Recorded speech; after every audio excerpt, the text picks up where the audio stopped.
The night Ethan Rowe's phone buzzed with a dinner reminder, he had his finger hovering over the cancel button. One more pointless blind date with another woman who'd spend the evening calculating his net worth instead of actually talking to him.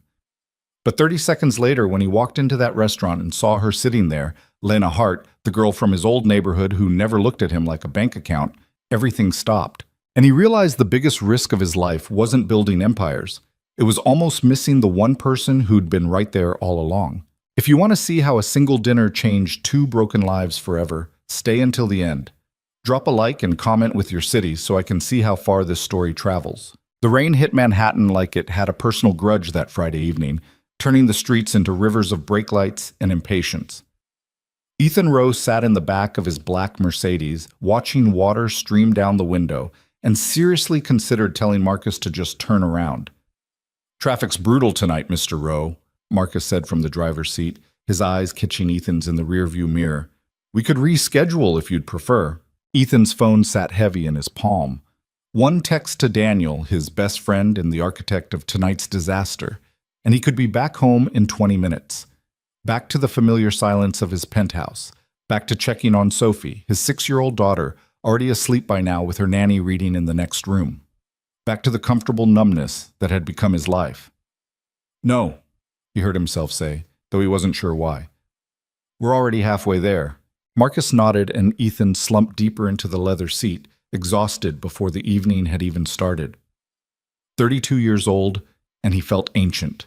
5 years since Caroline died, and the grief had settled into something worse, a hollow routine where days blurred together in an endless loop of conference rooms, quarterly reports, and bedtime stories read on autopilot. He'd stopped feeling most things a long time ago. Stopped hoping for them too. The blind dates had become a particular kind of torture. Daniel meant well, always did, but his matchmaking attempts over the past year had produced a parade of disasters. There was the venture capitalist who'd pitched him a startup idea before their appetizers arrived. The Instagram influencer who spent 40 minutes photographing her food and 0 minutes making eye contact. The divorce attorney who'd actually asked about his prenuptial arrangements during dessert. Each one saw the same thing. Ethan Rowe, CEO of Rowe Enterprises, estimated net worth north of $2 billion. Manhattan's most eligible widower according to some ridiculous magazine article he'd never asked to be part of. None of them saw him, the man who still slept on one side of the bed, out of habit. Who sometimes forgot to eat lunch because work was easier than silence. Who'd give up half his fortune tomorrow if it meant Sophie could remember her mother's voice. "Almost there, sir," Marcus announced, pulling up to the curb outside Ember. The restaurant glowed warm against the wet darkness, all exposed brick and Edison bulbs. The kind of place Daniel would pick because it was intimate but not presumptuous. Ethan had been here twice before for business dinners. He remembered nothing about the food. His phone buzzed. Daniel, of course. Her name is Sarah. Brunette. She'll be wearing a blue dress. And Ethan, actually try this time, please. Ethan typed back. "I'm here. Against my better judgment. You'll thank me later." He doubted that intensely. The hostess greeted him with the practiced smile of someone who recognized money when it walked through the door. "Mr. Rowe, your table is ready. Right this way." He followed her through the restaurant, already preparing his exit strategy. Stay for one drink, maybe two if she seemed genuinely kind. Make an excuse about Sophie, actually true for once since he did need to review her school applications this weekend. Keep it polite, brief, and unmemorable. The hostess gestured to a corner table. "Your guest should be arriving any—" The door chimed behind them. Ethan turned automatically, expecting to see a brunette in a blue dress, and instead his entire body went completely still. Walking through the entrance, shaking rain from a cheap umbrella that had clearly lost its fight with the wind, was Lena Hart. Lena. She hadn't seen him yet, too busy apologizing to the hostess for dripping water on the floor, her cheeks flushed from the cold, her dark hair escaping from a ponytail in damp curls. She wore a simple black dress, not blue, definitely not blue, that looked like it had come from a clearance rack, paired with flats that had seen better years. She looked nothing like the polished women Ethan usually met. She looked exactly like herself. And when she finally glanced up, her brown eyes went wide with the same shock currently freezing Ethan's brain. "Ethan?" His name came out barely above a whisper, but he heard it over the ambient noise of the restaurant, over his own pulse suddenly hammering in his ears. "Lena." He found his voice somewhere. "What are you doing here?" She stared at him, then at the hostess, then back at him, understanding dawning with visible horror. "Oh no, no, no, no. You're not… This isn't… your date?" Ethan finished, his own disbelief matching hers. "I think it is." "Oh my God!" Lena's hand flew to her mouth. Maya set this up. She said she knew someone who… She stopped, looking like she wanted the floor to swallow her whole. "This is so embarrassing." "Maya, Daniel's girlfriend. Of course." The hostess, confused but professional, gestured weakly toward the table. "Should I give you two a moment?"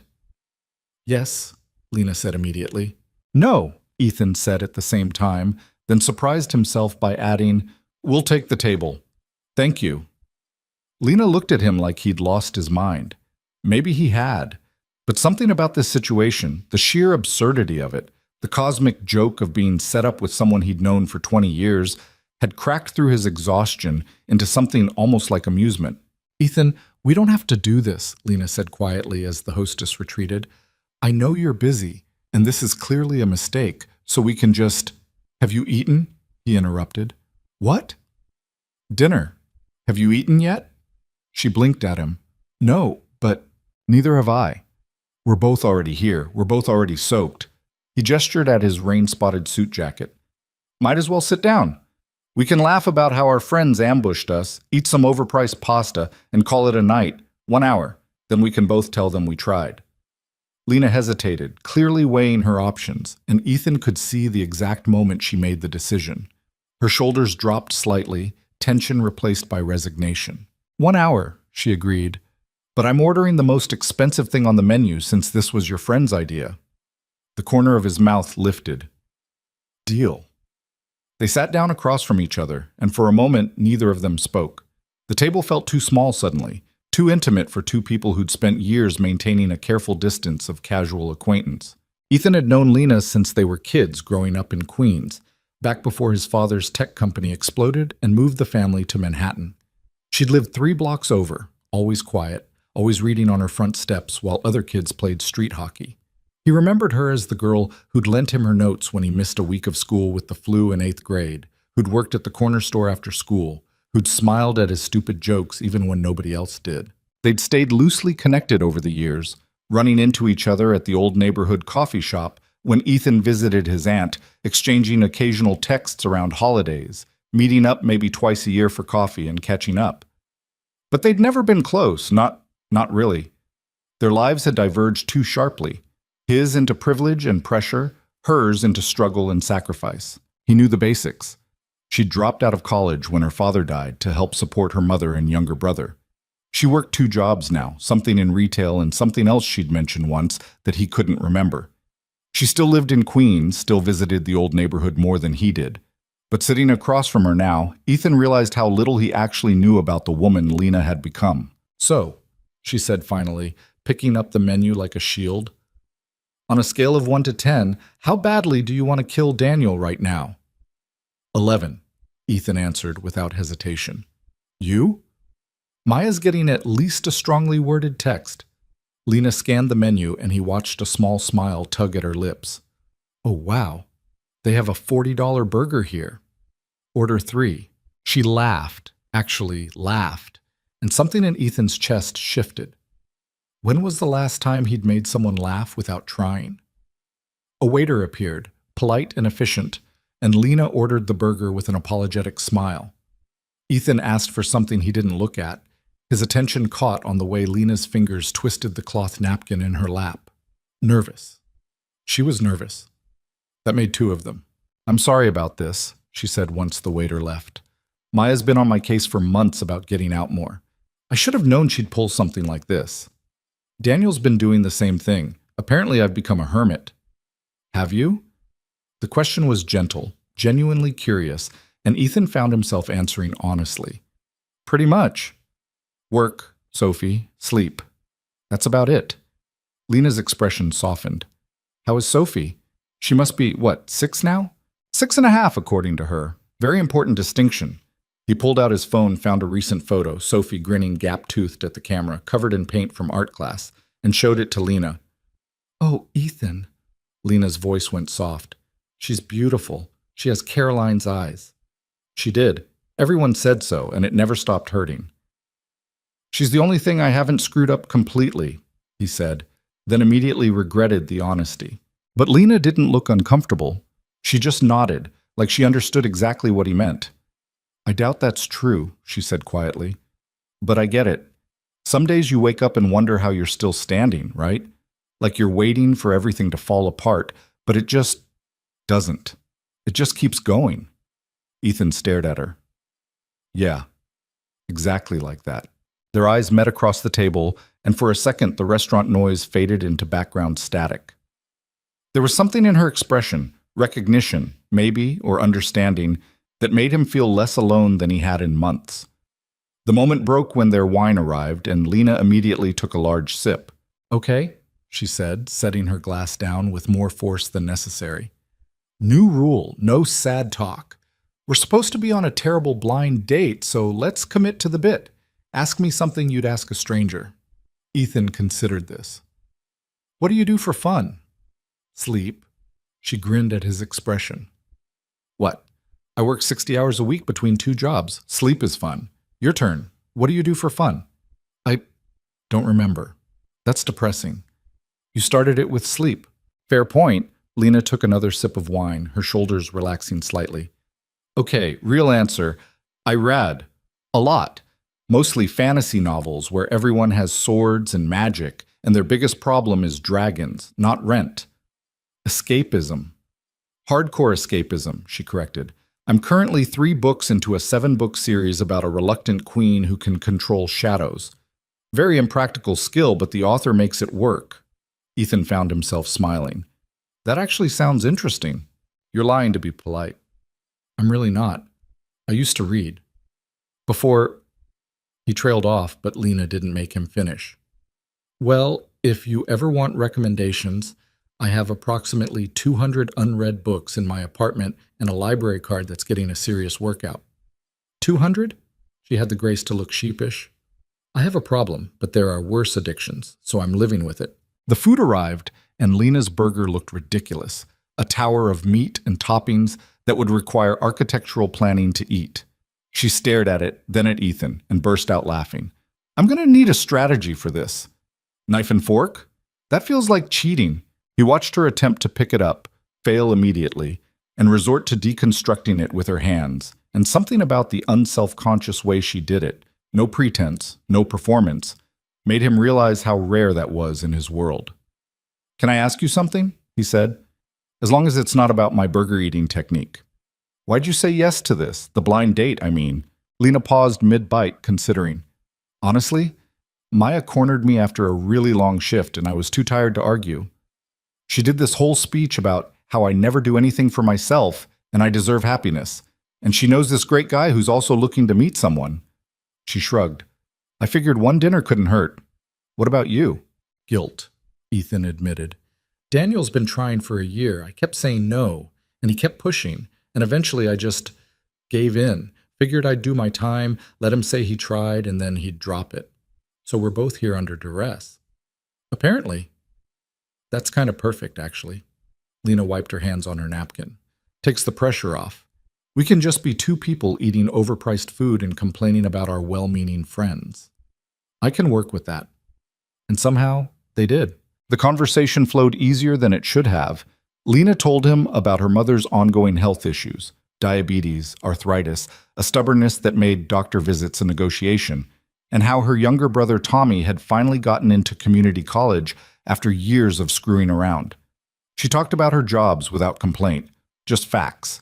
Mornings at a boutique in Soho where rich women bought $1,000 handbags. Evenings doing data entry for a medical billing company because it paid better and let her work from home. She didn't mention the exhaustion that Ethan could see in the faint shadows under her eyes, or how she probably hadn't bought herself anything new in months, or the fact that she was eating a $40 burger at a restaurant she'd never normally set foot in because this was someone else's dime.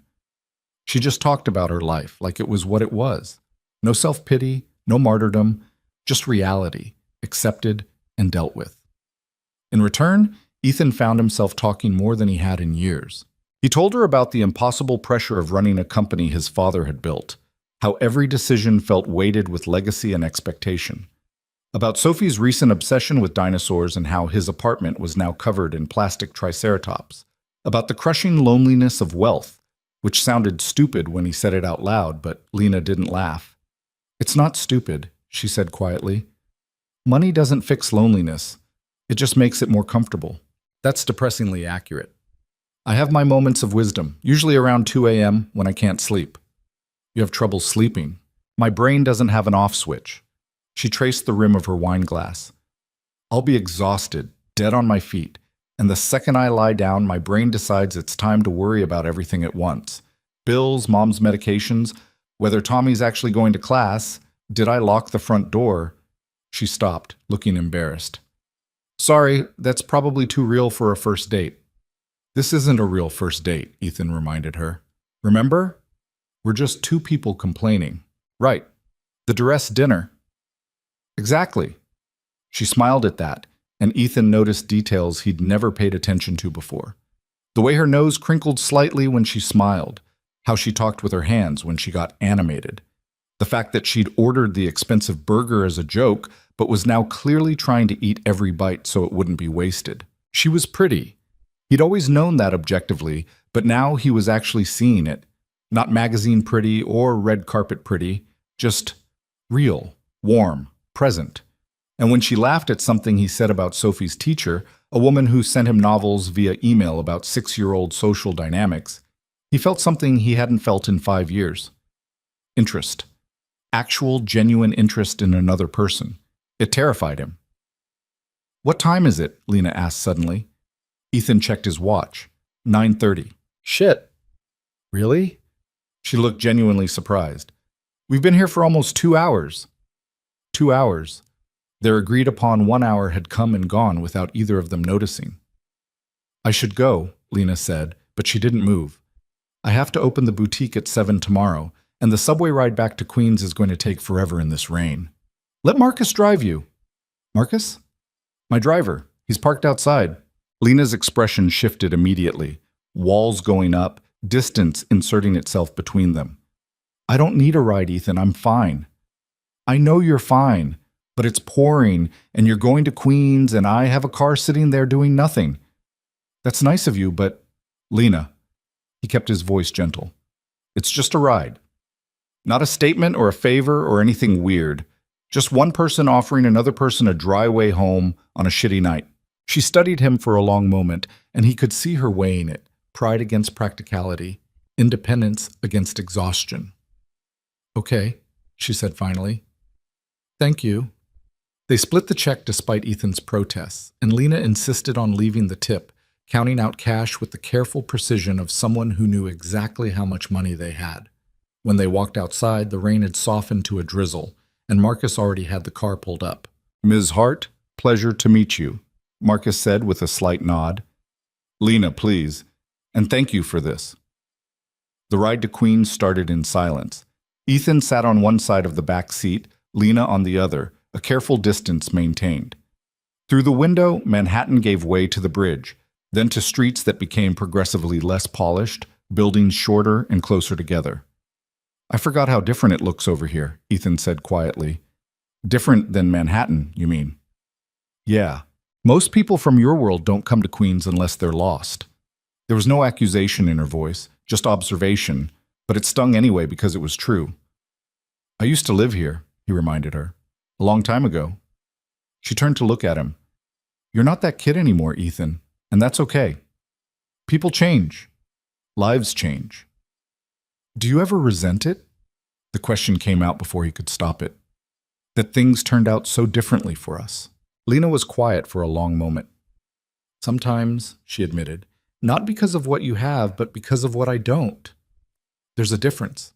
I don't begrudge you your success, Ethan, but yeah, some nights when I'm doing data entry until midnight and my mom's medical bills are piling up, and I can't remember the last time I did something just because I wanted to, yeah, I resent it. The unfairness of it all." Her honesty hit him square in the chest. No platitudes. No pretending struggle, built character, or hardship was a gift. Just truth, raw and unvarnished. "I'm sorry," he said. "For what?" "I don't know. That life's unfair, that you're carrying so much." "That's not your fault." "I know, but I'm still sorry." She looked at him with an expression he couldn't quite read, surprised maybe, or touched. "You're different than I expected." "What did you expect?" "I don't know. Someone more untouchable, I guess. The Ethan Rowe from the Forbes articles and charity galas. But you're just—" She trailed off. "Just what?" "Tired," she finished softly. "Like me." The car pulled up to a modest apartment building, paint peeling around the windows, a broken security light flickering near the entrance. Lena gathered her things, her drowned umbrella, the purse she'd been clutching all night. "Thank you for dinner," she said, "and for not making this completely horrible." "Same to you." She reached for the door handle, then paused. "Ethan, can I say something that might be weird?" "Go ahead." "Tonight was the first time in months I didn't feel completely alone." She said it quickly, like ripping off a bandage. "So thank you for that, even if it was an accident." Before he could respond, she was out of the car, hurrying through the drizzle toward her building. He watched until she disappeared inside, then sat back against the leather seat, his mind racing. "Home, Mr. Rowe?" Marcus asked. "Yeah, home." But as they drove back toward Manhattan, Ethan couldn't stop thinking about what Lena had said, about loneliness and accidents, and the strange comfort of talking to someone who understood without needing explanation. His phone buzzed. "Daniel. Well, how'd it go?" Ethan stared at the message for a long time before typing back. "It was good. Really good." 3 dots appeared, then, "Told you. Same time next week?" And Ethan, who had sworn off blind dates permanently, who had been ready to cancel tonight, who had spent 5 years convinced he'd never feel anything again, typed something that surprised even him. "Yeah, I think I'd like that." He sent the message before he could change his mind, then looked out at the city lights blurring past, rain-slicked and beautiful, and wondered what the hell he was doing. The answer came quietly, unbidden, hoping. For the first time in 5 years, Ethan Rowe was hoping for something, and it scared him more than any business deal ever had. When he got home, Sophie was asleep, her nightlight casting dinosaur shadows on the walls. He stood in her doorway for a long moment, watching her breathe, and thought about the woman who'd asked how she was doing with genuine care in her voice. The woman who understood exhaustion and loneliness and carrying weight no one else could see. The woman who'd been right there in his old neighborhood all along, and he'd never really seen her until tonight. His phone buzzed again. Not Daniel this time. An unknown number, then a text. "It's Lena. Maya gave me your number. Hope that's okay. Just wanted to say thanks again for tonight. And for the ride. Sleep well." Ethan saved her number, then typed back. "Sleep well, Lena. And next time dinner's on me. No duress required." 3 dots. A pause. Then, "I'll hold you to that." He smiled at his phone like an idiot, alone in his daughter's doorway at nearly midnight, and didn't even care. Outside, rain continued to fall on Manhattan, washing the streets clean, and Ethan Rowe went to bed that night thinking about brown eyes and honest laughter and the strange mercy of almost canceled plans. Tomorrow, he'd wake up to the same pressures, the same emptiness, the same grinding routine. But tonight, for the first time in years, he fell asleep actually looking forward to tomorrow, because tomorrow meant he could text her again. And maybe, just maybe, that would be enough. The next morning, Ethan woke up before his alarm and immediately checked his phone like a teenager. No new messages from Lena. He told himself he wasn't disappointed, then got out of bed and started his day pretending the night before hadn't changed anything. By noon, he'd failed spectacularly at that pretense. "You're distracted," his CFO Robert said during their quarterly review meeting, pulling Ethan's attention back to the conference room where 6 executives sat waiting for his input on third-quarter projections. "I'm listening." "Then what did I just say about the Singapore expansion?" Ethan had no idea. He'd been staring at the spreadsheet on the screen while thinking about the way Lena had laughed when her burger fell apart. "Can we table this until Monday?" he said abruptly. "I need to review the numbers again." Robert raised an eyebrow. Ethan never tabled meetings, but nodded. "Sure, Monday works." The room cleared and Ethan sat alone with his phone, arguing with himself. He could text her. He should text her. He absolutely should not text her because it had been less than 12 hours and he didn't want to seem desperate or weird or like some lonely billionaire with nothing better to do than bother a woman who was probably working both her jobs right now and didn't have time for...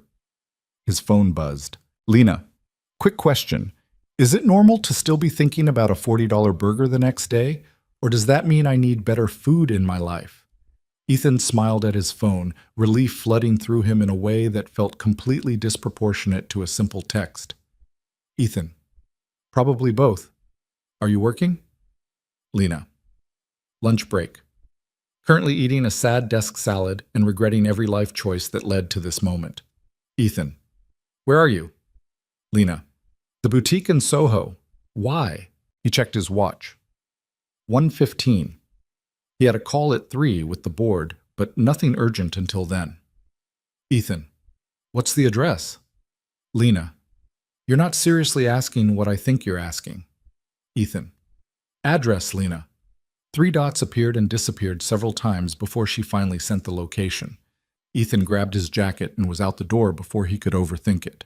40 minutes later, he walked into a boutique so aggressively trendy it made his eyes hurt. Everything was white and chrome and displayed like museum pieces.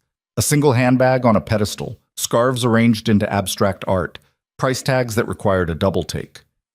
Lena stood behind the counter looking deeply uncomfortable in a crisp white shirt and black slacks that were clearly the store uniform. When she saw him, her eyes went wide. "What are you doing here?" she hissed, glancing nervously toward the back where voices murmured behind a closed door. "Bringing you lunch." He held up the bag from the Italian place 3 blocks over. "You said your salad was sad." "Ethan, I'm working. I can't just..."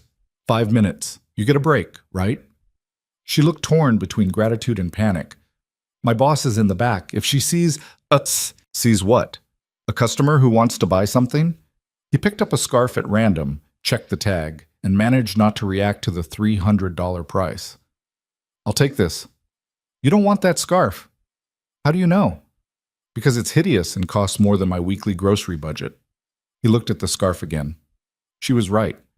It was hideous. "I'll take 2. Ethan Dupukushi.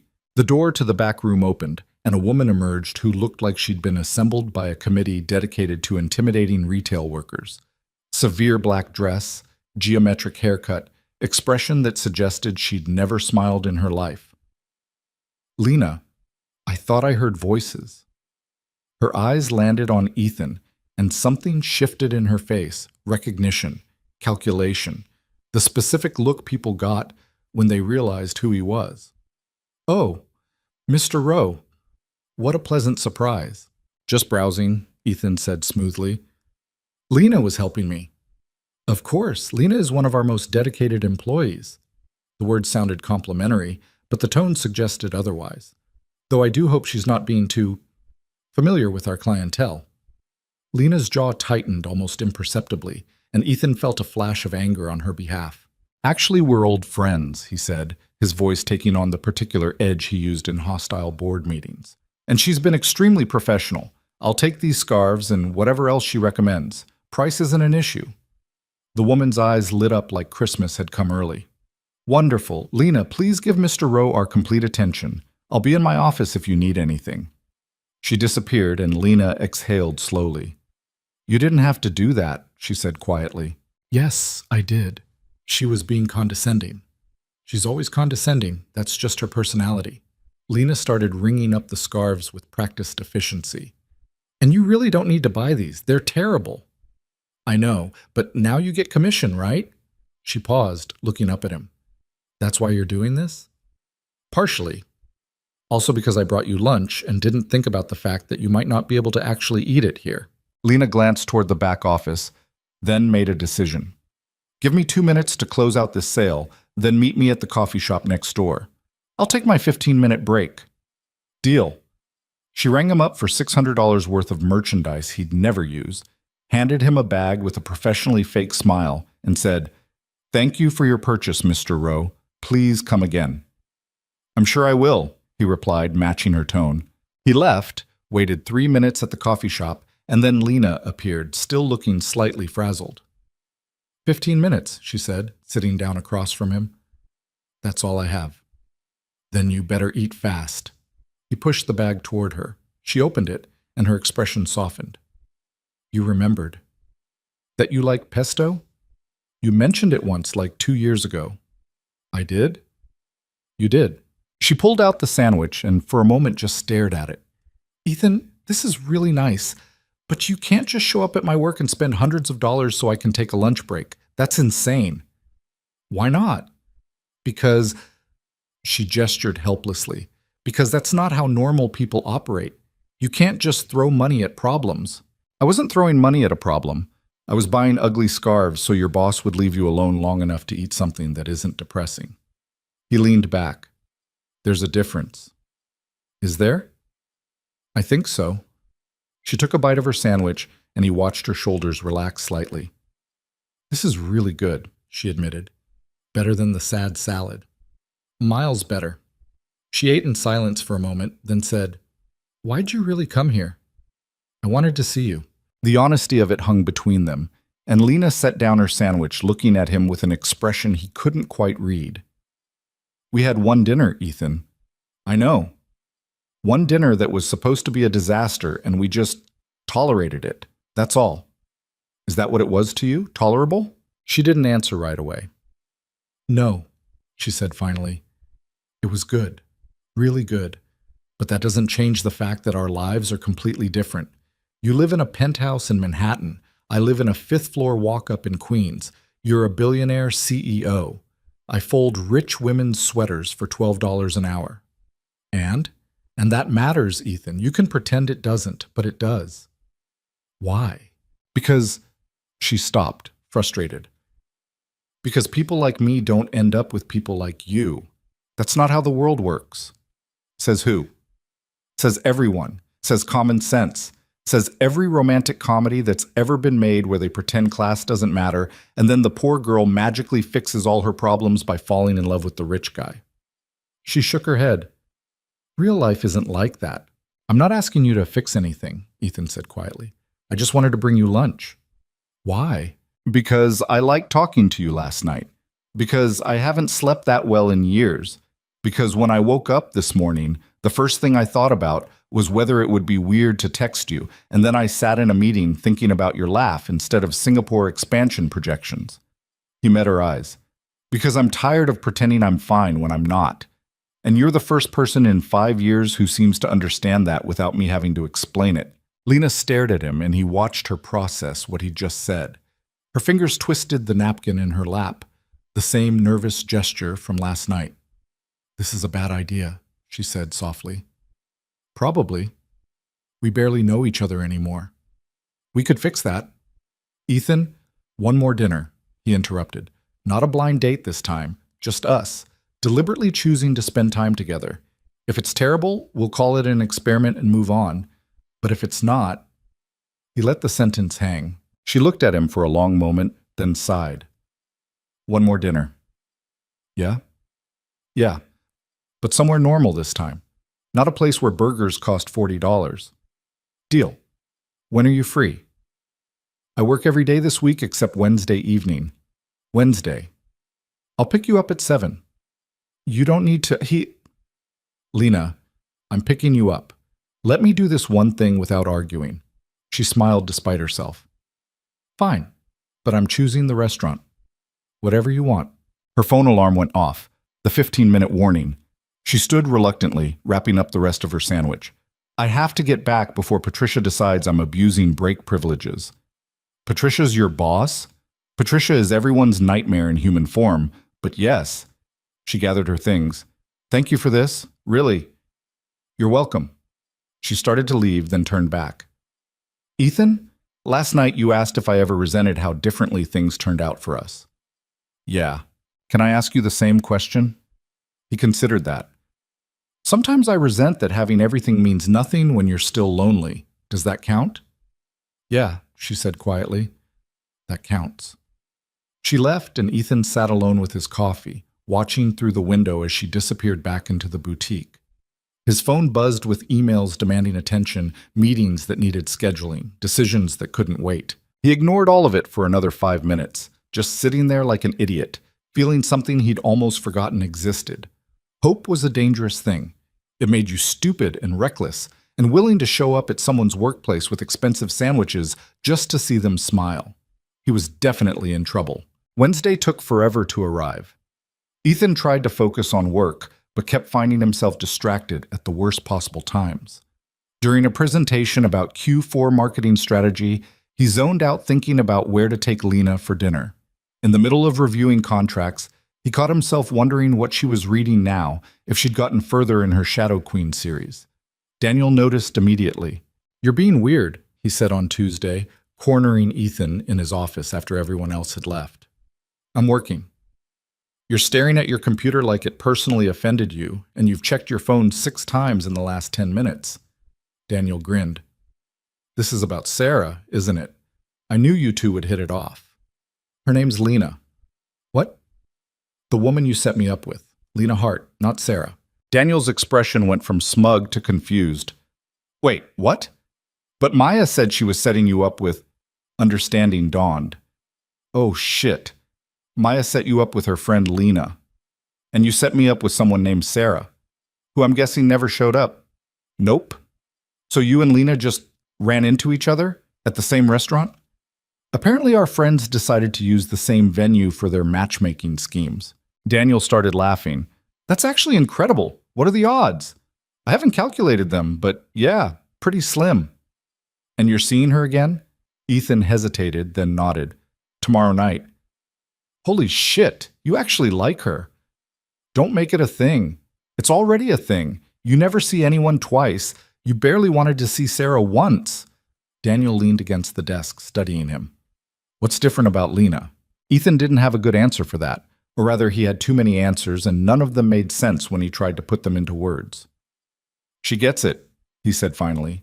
"The loneliness, the exhaustion, the feeling like you're just going through the motions and hoping nobody notices you're barely holding it together." He paused. "And she doesn't want anything from me." "Everyone wants something, Ethan. Not her. She tried to refuse a ride home, argued with me about buying scarves at her work, acts like my money is an inconvenience rather than an asset." He shook his head. "It's different." Daniel was quiet for a moment. "Just be careful, okay? I know you haven't done this in a long time, and I don't want to see you get hurt." "I'm a grown man, Daniel. I can handle dinner." "It's never just dinner when you look like that." "Like what?" "Like you're already halfway to something you can't take back." Maybe he was. But sitting there in his empty office at 8 o'clock on a Tuesday night, with the city lights spread out below him and the silence pressing in from all sides, Ethan couldn't bring himself to care about being careful. Careful had kept him safe for 5 years. It had also kept him alone. Wednesday evening, he left work early for the first time in months. Marcus drove him to Queens, and Ethan found himself nervous in a way he hadn't been since he was 16 and picking up Caroline for junior prom. Lena's building looked worse in daylight, peeling paint more obvious, the broken security light joined by a flickering second-floor window. He texted her that he was outside, and a minute later she emerged wearing jeans and a sweater that had definitely seen multiple winters, her hair down and curling slightly around her shoulders. She looked perfect. "Hey," she said, sliding into the car beside him. Closer than Friday, he noticed. Close enough that he could smell her shampoo, something floral and cheap, and somehow better than any expensive perfume he'd ever encountered. "Hey yourself, where are we going?" "You'll see. Marcus, do you know Donardo's in Astoria?" Marcus nodded. "I do. Good choice." Lena grinned at Ethan. "Fair warning, it's not fancy, but the lasagna is the best in New York, and I will fight anyone who disagrees." Strong opinion about lasagna. "I have strong opinions about all food. It's a personality trait." Donardo's turned out to be exactly the kind of place Ethan never went to anymore. Red checkered tablecloths, candles in wine bottles, family photos covering every inch of wall space. It smelled like garlic and tomatoes and bread. And when they walked in, an elderly woman behind the counter took one look at Lena and lit up. "Lena, baby, it's been too long." She came around to hug her, then turned shrewd eyes on Ethan. "And who's this?" "Ethan, meet Rosa. She's been feeding me since I was 12. Rosa, this is Ethan. He's a friend." Friend, Rosa repeated, clearly not believing it for a second. Uh-huh. Well, any friend of Lena's gets the good table. Come on. She led them to a corner booth, brought them wine without asking, and disappeared with instructions to trust her on the food. You come here a lot? Ethan asked. Used to. When my dad was alive, we'd come every Sunday after church. Rosa's known my family forever. Lena traced the rim of her wine glass. I haven't been able to afford it much lately, but she always acts like I was just here yesterday. She seems great. She is.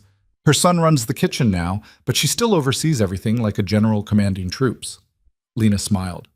Fair warning, she's going to bring us enough food for 6 people and then be personally offended if we don't eat all of it. She wasn't wrong. The food started arriving in waves: antipasto, bread, salad, and then lasagna that looked like architecture and tasted like someone's grandmother had poured love directly into the pan. Okay, Ethan said after the first bite. You were right. This is incredible. Told you. Rosa doesn't mess around. They ate and talked, and somehow it felt even easier than Friday. Lena told him about the Shadow Queen book. Apparently the protagonist had just discovered a betrayal and was currently burning down half a kingdom in revenge. And Ethan found himself actually engaged in the plot summary. So she's justified in the arson? He asked.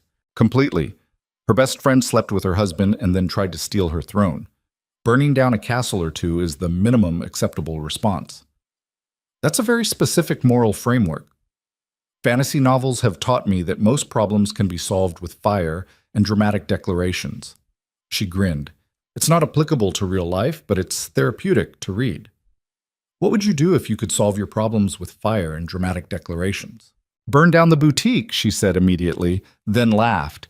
I'm kidding, mostly, but there's definitely a list of people who'd get strongly worded dramatic declarations. Your boss? Top of the list, along with the insurance company that keeps denying my mom's claims, the landlord who won't fix our heat, and whoever invented student loans. That's a solid list. What about you?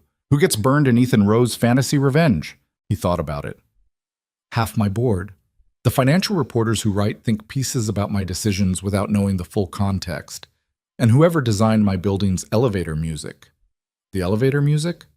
It's aggressively cheerful jazz that plays at 6 in the morning. It's psychological warfare. Lena laughed, really laughed, and the sound made something in Ethan's chest feel lighter.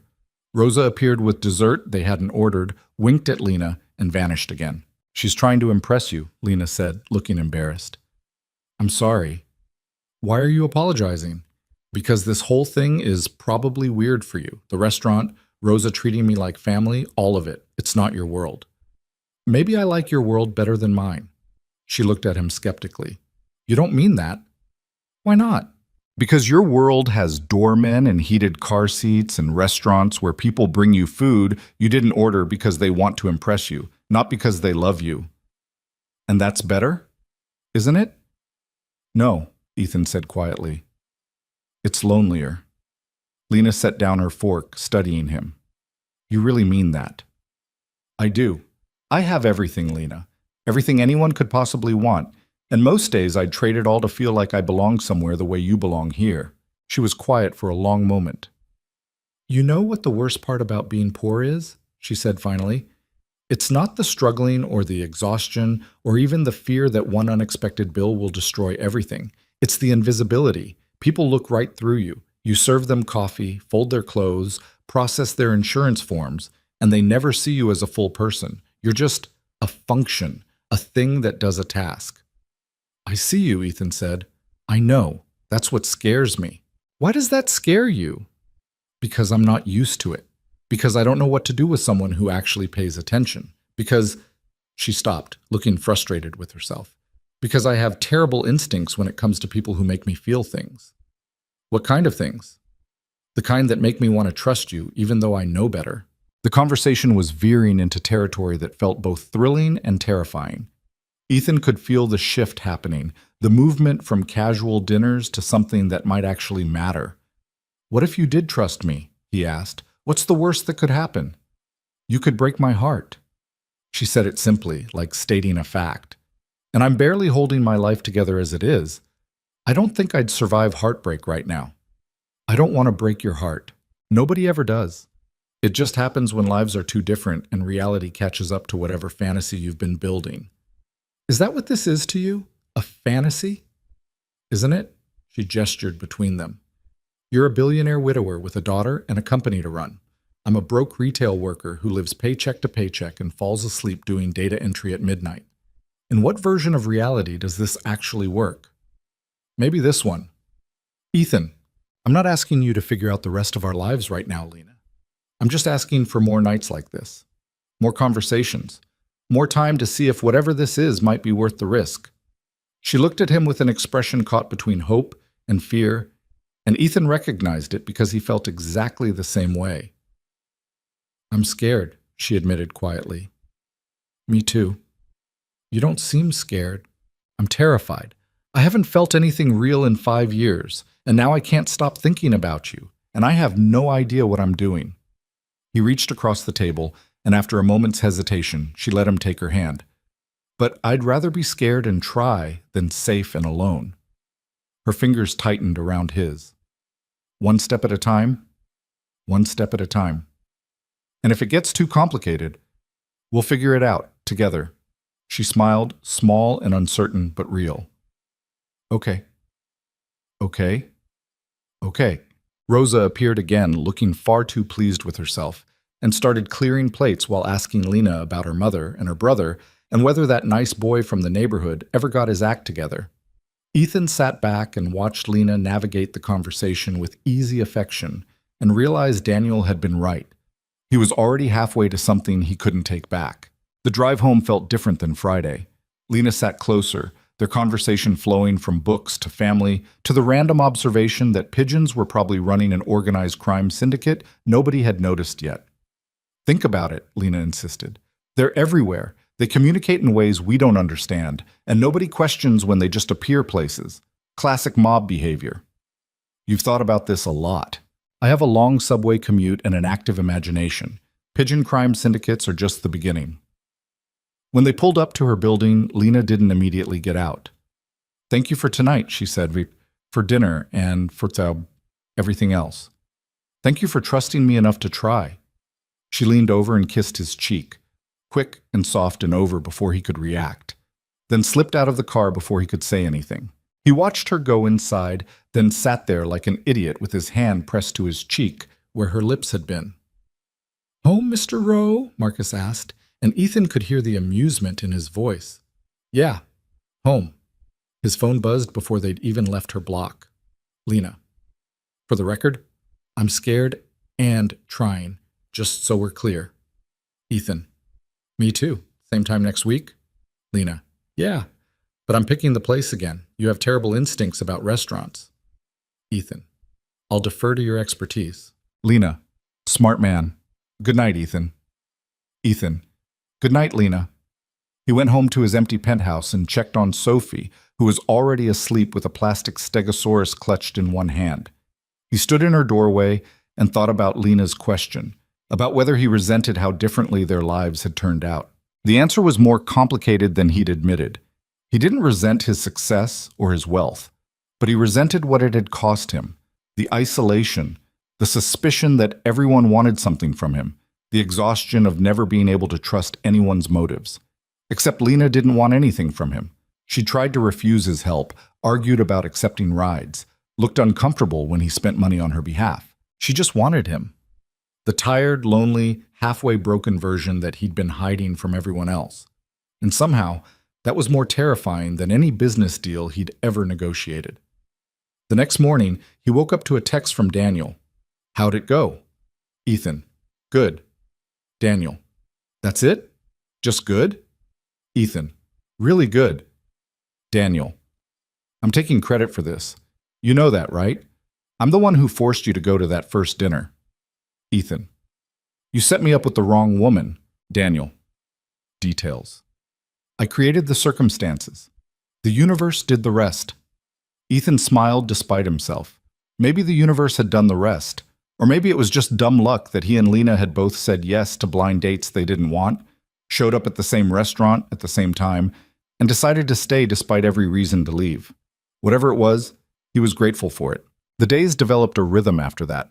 Ethan and Lena texted throughout the day, Nothing profound, just small observations and stupid jokes, and the kind of constant communication that happened when you actually wanted to talk to someone.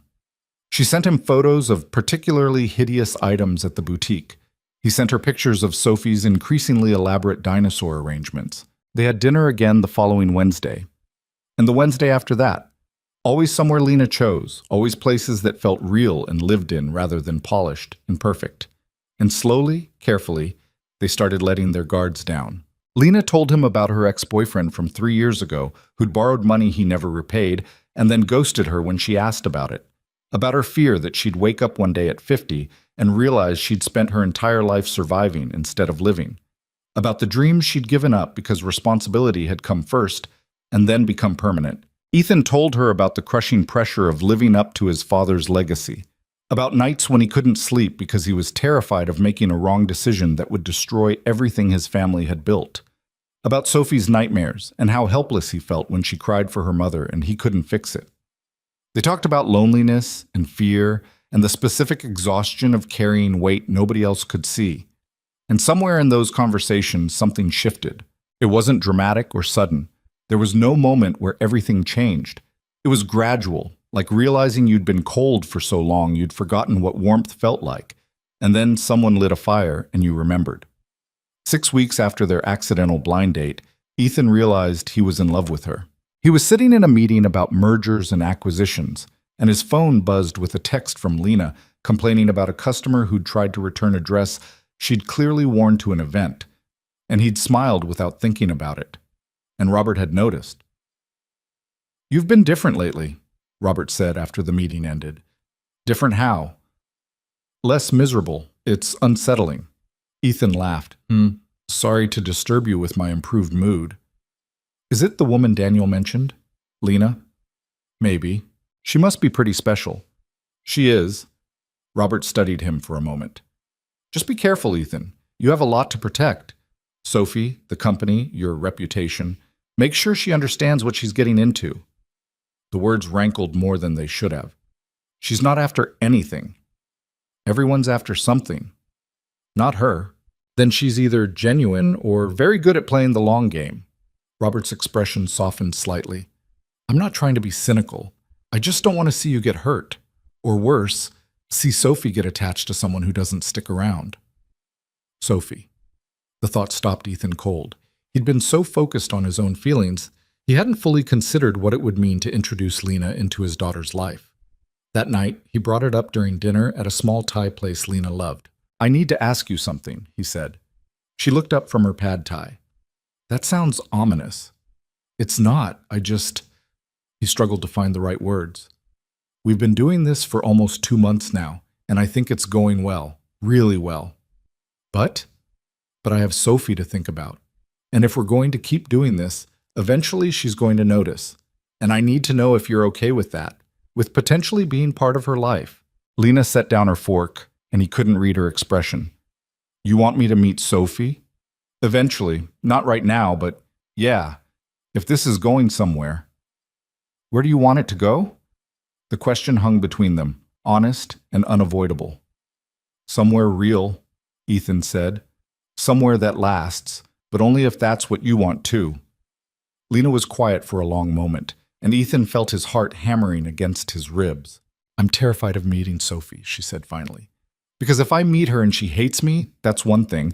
But if I meet her and she likes me, and then this doesn't work out," she trailed off. "Kids get attached, and I don't want to be another person who disappoints her." "You wouldn't be." "You can't promise that." "No," he admitted. "But I can promise that I wouldn't introduce you to her unless I was sure. And I am sure, Lena, about you. About this." She looked at him with those brown eyes that saw too much, and he watched her make a decision. "Okay," she said softly. "When you're ready, I'll meet her." "Yeah?" "Yeah. But Ethan, I need you to be sure. Really sure. Because I'm already in too deep to walk away without it destroying me, and I need to know you're in just as deep." He reached across the table and took her hand. "I'm in love with you." The words came out before he'd planned them, raw and honest and terrifying. Lena's eyes went wide. "What?" "I'm in love with you," he he repeated, because there was no taking it back now. I have been for weeks, maybe longer, and I know it's fast and I know our lives are complicated, but I don't care. I love you. Tears spilled down her cheeks, and for a horrible moment Ethan thought he'd made a catastrophic mistake. Then she smiled. I love you too, she whispered. I've been trying not to, but I do. I love you so much it scares me. He stood up, pulled her to her feet, and kissed her right there in the middle of the restaurant while other diners pretended not to watch. She tasted like peanut sauce and tears and possibility, and Ethan thought that maybe, just maybe, he'd finally found something worth more than all the money in the world. When they finally broke apart, both breathless and grinning like idiots, Lena pressed her forehead against his. We're doing this? She asked. We're doing this. Even though it's terrifying? Especially because it's terrifying. She laughed, and he kissed her again, and for the first time in 5 years, Ethan Rowe felt completely, entirely, impossibly alive. The morning everything started falling apart began like any other Wednesday. Ethan was in his office reviewing contracts when his assistant Jennifer knocked on the door, her face pale. Mr. Rowe, we have a problem. He looked up from the paperwork. What kind of problem? The Meridian Project. There's been a mistake. A big one. Ethan's stomach dropped. The Meridian Project was their flagship development, a billion-dollar commercial real estate deal that had taken 3 years to negotiate. It was supposed to break ground next month. Define big. Jennifer handed him a tablet and Ethan scanned the email chain, his blood running cold with each line. Someone on their legal team had miscalculated the zoning requirements, not by a small margin, by enough that their entire development plan violated city regulations they'd somehow missed during due diligence. Who caught this? He asked, his voice dangerously quiet. The city planning department. They sent this over an hour ago. They're threatening to pull our permits entirely unless we can fix it. How did we miss this? I don't know yet. But Ethan, Jennifer hesitated. It was Kyle's team handling the zoning review. Kyle Morrison, 26 years old, Harvard law graduate, son of one of their major investors. Smart kid, eager to prove himself and apparently in way over his head. Get him in here, now, and call an emergency meeting with the executive team in 30 minutes. Jennifer left, and Ethan sat down heavily in his chair, his mind racing through scenarios. This wasn't just a mistake. It was a potential disaster. They had investors expecting returns, contractors lined up, pre-lease tenants waiting. If this fell through, it would cost them hundreds of millions, maybe more. His phone buzzed. Lena. Good morning. Still on for dinner tonight? I found a new dumpling place I want to try. He stared at the message, torn between the crisis unfolding around him and the simple normalcy of dinner plans with the woman he loved. 2 months together, and she'd become the best part of his days. The thing he looked forward to when everything else felt overwhelming. Might need a rain check. Crisis at work. 3 dots appeared immediately. Everything okay? Will be. Just need to handle some things. I'll call you later. Okay. Good luck. Love you. Love you too. He set the phone down just as Kyle appeared in the doorway, looking like he might vomit. Mr. Rowe, I can explain. Sit down. Kyle sat, his hands shaking slightly. He was a good kid, Ethan reminded himself. Inexperienced, but not incompetent. This was the kind of mistake that happened when you promoted someone too fast and didn't give them enough support. Talk me through what happened, Ethan said, keeping his voice level. Kyle explained in halting sentences. He delegated the final zoning review to a junior associate who'd missed a recent amendment to the city code. Kyle had signed off on it without double-checking because he'd trusted the associate's work. Classic failure of oversight. I know I screwed up, Kyle finished miserably. I take full responsibility. Full responsibility doesn't fix the problem. I know, but I'll do whatever it takes to make this right. I'll work around the clock. Kyle, Ethan stopped him. Right now I need you to breathe and think clearly. Can you do that? The kid nodded, looking grateful for the lifeline. Good. Here's what's going to happen.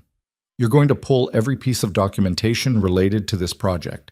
Every permit, every filing, every email. Then you're going to work with our legal team to figure out exactly how big this problem is and what our options are for fixing it. Understand? Yes, sir. And Kyle, This doesn't leave this room until we know what we're dealing with. The last thing we need is panic. Kyle left, and Ethan spent the next 6 hours in meetings that went nowhere productive. The problem was worse than he'd initially thought. Fixing the zoning issues would require redesigning significant portions of the development, which would delay construction by at least 9 months and cost them millions in penalties and lost revenue.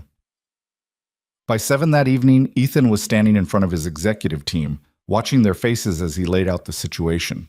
"So what are you suggesting?" Robert asked. "We eat the costs and redesign?" "That's one option." "What's the other option?" "We find a way to work with the city, get variances, negotiate modifications to the code, call in some favors." "That's not going to be popular. You're talking about political maneuvering on a project that's already controversial." Ethan knew he was right. The Meridian project had faced opposition from community groups who thought it would displace local businesses. Getting special treatment from the city would only fuel that narrative. "I'm open to suggestions," he said. The room erupted into arguments. Some wanted to cut their losses and redesign. Others wanted to push forward aggressively. A few suggested firing Kyle publicly to show they took accountability seriously. That last suggestion made Ethan's jaw tighten. "We're not throwing Kyle under the bus," he said firmly. "This was a systems failure, not just one person's mistake." "With all due respect," one of the board members said, "his father is a major investor. Firing him sends a message that nobody's above accountability. Or it sends a message that we scapegoat junior employees for senior leadership failures," Ethan countered. "Kyle made a mistake, yes, but where was his supervision? Where were the checks and balances that should have caught this?" The room went quiet. "We fixed the problem," Ethan said. "We take responsibility as a company, and we make sure it doesn't happen again. But we don't ruin a kid's career because we need someone to blame." The meeting dragged on for another 2 hours before finally breaking up with no clear resolution. Ethan returned to his office, exhausted and frustrated, and found a voicemail from Lena. "Hey, it's me. I know you're dealing with work stuff, but I wanted to check in. Call me when you can, okay? Love you." He called her back immediately. "Hey," she answered, her voice soft. "How bad is it?" "Bad. Really bad." He slumped in his chair. "We might lose $1 billion project because someone missed a zoning amendment. Can you fix it?" "I don't know yet, maybe, but it's going to be messy either way." Lena was quiet for a moment. "Who made the mistake?" "Junior lawyer on my team, Kyle Morrison." "What's going to happen to him?" "Some people want him fired." "But you don't." "No, he screwed up, but it wasn't malicious, just inexperience and bad oversight." Ethan rubbed his eyes. "I'm sorry about dinner. I know you were excited about the dumpling place." "Ethan, I don't care about dumplings. I care about you. Are you okay?" "Honestly, I don't know. I'm tired and frustrated, and I have no idea how to fix this without either losing hundreds of millions or compromising our principles." "What would compromising your principles look like?" "Pressuring the city to give us special treatment, throwing money at the problem until it goes away, making Kyle the fall guy so investors feel like we handled it." He paused. "All things I could do. All things that would make this easier." "But you won't do them." "No, I won't." "That's why I love you," Lena said quietly. "You actually give a damn about doing the right thing even when it costs you." Her words hit him harder than they should have. He'd been so focused on the business implications, he hadn't stopped to think about the human cost. Kyle was 26 years old, brilliant and ambitious and terrified he'd destroyed his career before it even started. "Lena? Yeah? Can I ask you something that might sound weird?" "Always." "If you were in Kyle's position, young, scared, knowing you made a huge mistake, what would you need from your boss right now?" She didn't answer immediately, and he could almost hear her thinking. "Honestly," she said finally, "I'd need to know that one mistake didn't define me, that I wasn't disposable, that someone believed I could do better." She paused. "When I worked at this terrible call center a few years ago, I accidentally deleted an entire customer database, like hundreds of records just gone. I was sure I'd be fired. But my supervisor, this woman named Diane, she sat me down and said, 'You're going to fix this and you're going to learn from it, and then you're going to be better at your job than anyone else here.' And she was right. I stayed late for 2 weeks recreating those records, and I never made that mistake again." "Itigwe? What? What happened to Diane? She got laid off 6 months later when the company downsized.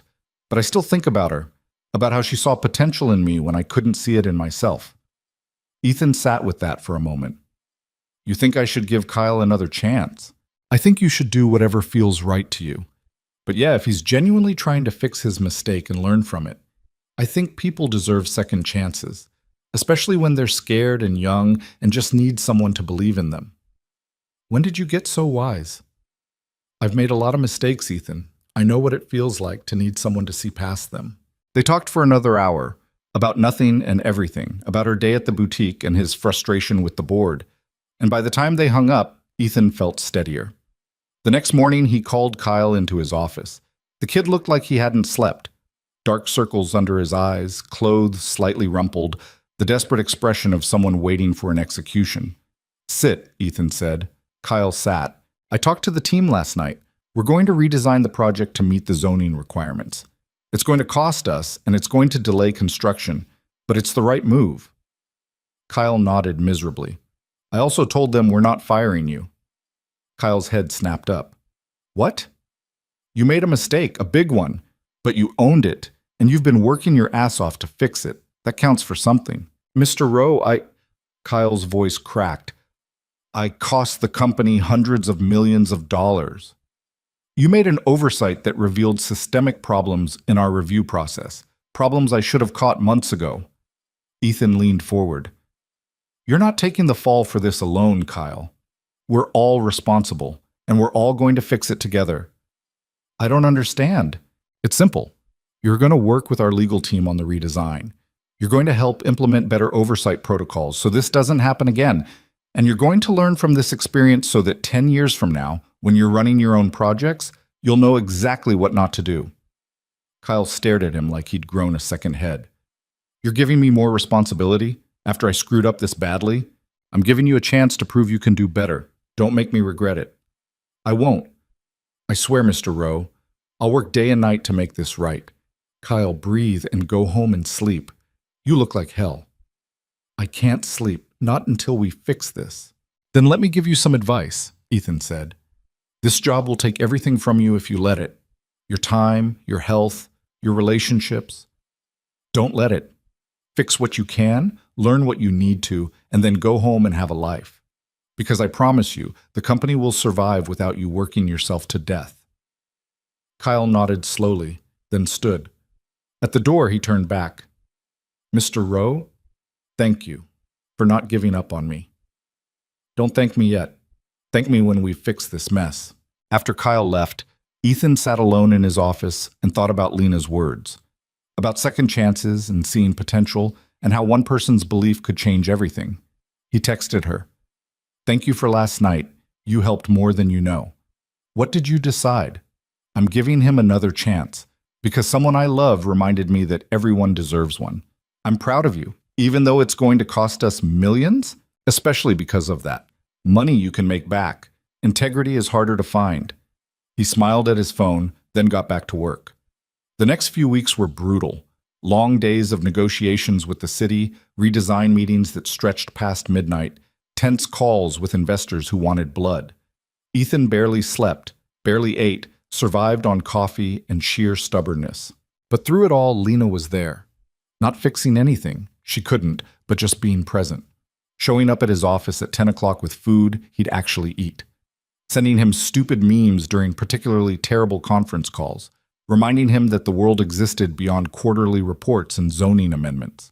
3 weeks into the crisis, she appeared at his office unannounced during a brief break between meetings. Jennifer tried to stop her, but Lena just smiled and said, 5 minutes, I promise. She walked into his office carrying a paper bag from the Italian place he liked. You didn't eat lunch, she said, setting it on his desk.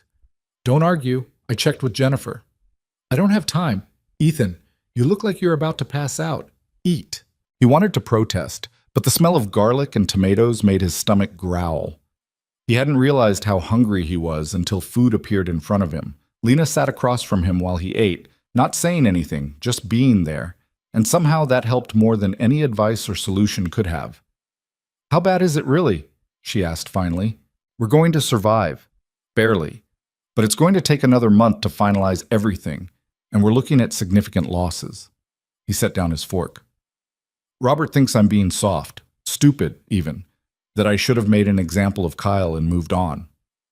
Do you think you're being stupid? Sometimes. Late at night when I can't sleep and I'm thinking about all the money we're losing. He met her eyes. But then I remember being Kyle's age and making my own mistakes, and my father giving me room to learn from them. And I think about the kind of company I want to run, the kind of person I want to be. And I think I'd rather lose money than lose myself. Lena reached across the desk and took his hand. That's not stupid. That's brave. Brave and stupid aren't mutually exclusive. Maybe not, but I'd take brave over practical any day. They sat like that for a moment, hands linked across expensive paperwork and cold coffee cups, and Ethan felt something settle in his chest. Calm, clarity. The certainty that whatever happened with the Meridian project, he'd made the right choice. I love you, he said. I love you too, even when you're being a stubborn idiot who won't take care of himself. Especially then? Especially then. His phone buzzed, his next meeting starting, and Lena stood to leave. Wait, Ethan said. This weekend, are you free Saturday afternoon? I work mornings, but I'm off by 2. Why? I want you to meet Sophie. Lena froze halfway to the door. What? I know we talked about it before, but I think it's time, if you're ready. Ethan, you're in the middle of a crisis. Maybe we should wait until... I don't want to wait. I want you to meet my daughter. I want you to be part of my life, all of it, not just the parts that are convenient or easy. He stood, walking over to her. But only if you're ready. I'm not trying to rush you. Lena looked up at him, and he could see the fear in her eyes. Fear of screwing this up, of not being enough, of disappointing either him or Sophie or both. What if she doesn't like me? She asked quietly. She'll love you. How could she not? Kids are honest, Ethan. They don't do polite pretending. If she thinks I'm wrong for you, she'll say it. Then we'll deal with it, together. She took a shaky breath. Oh, okay, Saturday. But if this goes badly, I'm blaming you. Fair enough. Saturday arrived faster than Ethan was ready for. He spent Friday night cleaning his apartment. Actually cleaning, not just having the housekeeper do it, and trying to figure out how to explain Lena to a 6-year-old who barely remembered having a mother. Sophie was eating cereal at the kitchen counter when he finally broached the subject. Hey, sweetheart, I want to talk to you about something. She looked up, milk dripping from her spoon. Am I in trouble? No, nothing like that. I wanted to tell you that a friend of mine is coming over this afternoon. Her name is Lena. Is she your girlfriend? The directness of it startled him. Yes, she is. Is that okay? Sophie considered this while chewing her cereal.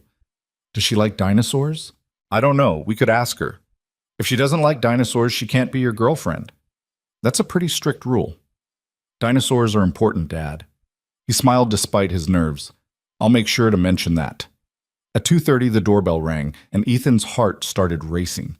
He'd negotiated billion-dollar deals with more composure than he felt walking to his own front door. Lena stood in the hallway looking terrified. She'd dressed carefully, jeans and a soft sweater, nothing too formal, but clearly chosen with thought. She held a wrapped package in both hands. I brought a gift, she said immediately. Is that weird? I didn't know if I should bring something, but then I thought maybe it would help break the ice, but now I'm worried it looks like I'm trying too hard. Ethan kissed her, cutting off the rambling. You're perfect, he said, and you're going to be great. You can't know that. I know you, that's enough. He led her inside, and Sophie appeared around the corner, curious and cautious in equal measure. Sophie, this is Lena. Lena, this is Sophie. Hi, Sophie said, studying Lena with the unblinking intensity only children could manage. Hi, Sophie. It's really nice to meet you. Lena crouched down to Sophie's eye level. Your dad's told me a lot about you. He talks about you too. A lot. It's kind of annoying. Sophie, Ethan started, but Lena laughed. That's fair. Adults can be pretty annoying when they like someone. Sophie's expression softened slightly. I like your hair. It's curly. Thanks. It has a mind of its own most days. Mine too. Sophie touched her own curls self-consciously. Dad doesn't know how to do it right. Hey, I try, Ethan protested. You used the wrong brush, Sophie said matter-of-factly, then turned back to Lena. Do you know about curly hair? I've been dealing with it my whole life. I might have some tips if you want. Sophie's eyes lit up. Really? Really? But first, Lena held out the wrapped package. I brought you something. Your dad mentioned you like dinosaurs. Sophie tore into the wrapping paper with enthusiasm, then gasped. It was a book. A big, beautiful hardcover about paleontology with detailed illustrations and fold-out pages. This is amazing! Sophie immediately sat down on the floor and started flipping through it. Look, Dad, it has a whole section on ankylosaurs. Those are my favorite. That's great, sweetheart. Sophie looked up at Lena with something approaching awe. How did you know ankylosaurs are the best dinosaurs? Lucky guess, Lena said, smiling. But I'd love to hear why you think so. And just like that, Sophie launched into an enthusiastic explanation of armor plating and tail clubs and why ankylosaurs were criminally underrated compared to T-Rexes.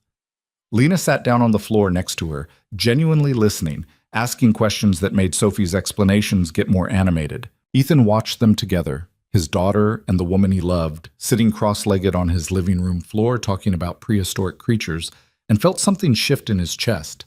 This was what he'd been missing. Not just romance or companionship, but this, family, warmth, the specific joy of watching people you love connect with each other. An hour passed without him noticing. Sophie showed Lena her entire dinosaur collection, arranged by period and species. Lena admired each one with the seriousness it deserved, and Sophie bloomed under the attention. Lena, do you want to help me build a volcano? Sophie asked suddenly. Dad's not very good at it, but maybe you are. I'm decent at volcanoes, Lena said. What do we need? They spent the rest of the afternoon constructing an elaborate dinosaur diorama involving baking soda volcanoes, plastic vegetation, and a complex narrative about territorial disputes between herbivores and carnivores. Ethan mostly watched, occasionally helping when called upon, but mostly just taking in the scene. At one point, Sophie climbed into Lena's lap while they waited for paint to dry, completely unself-conscious about it. Lena's arms came around her naturally, and they sat like that discussing whether pterodactyls counted as dinosaurs, and Ethan had to turn away because his eyes were suddenly burning. When it was time for Sophie's bath, she hugged Lena goodbye without hesitation. Will you come back? She asked.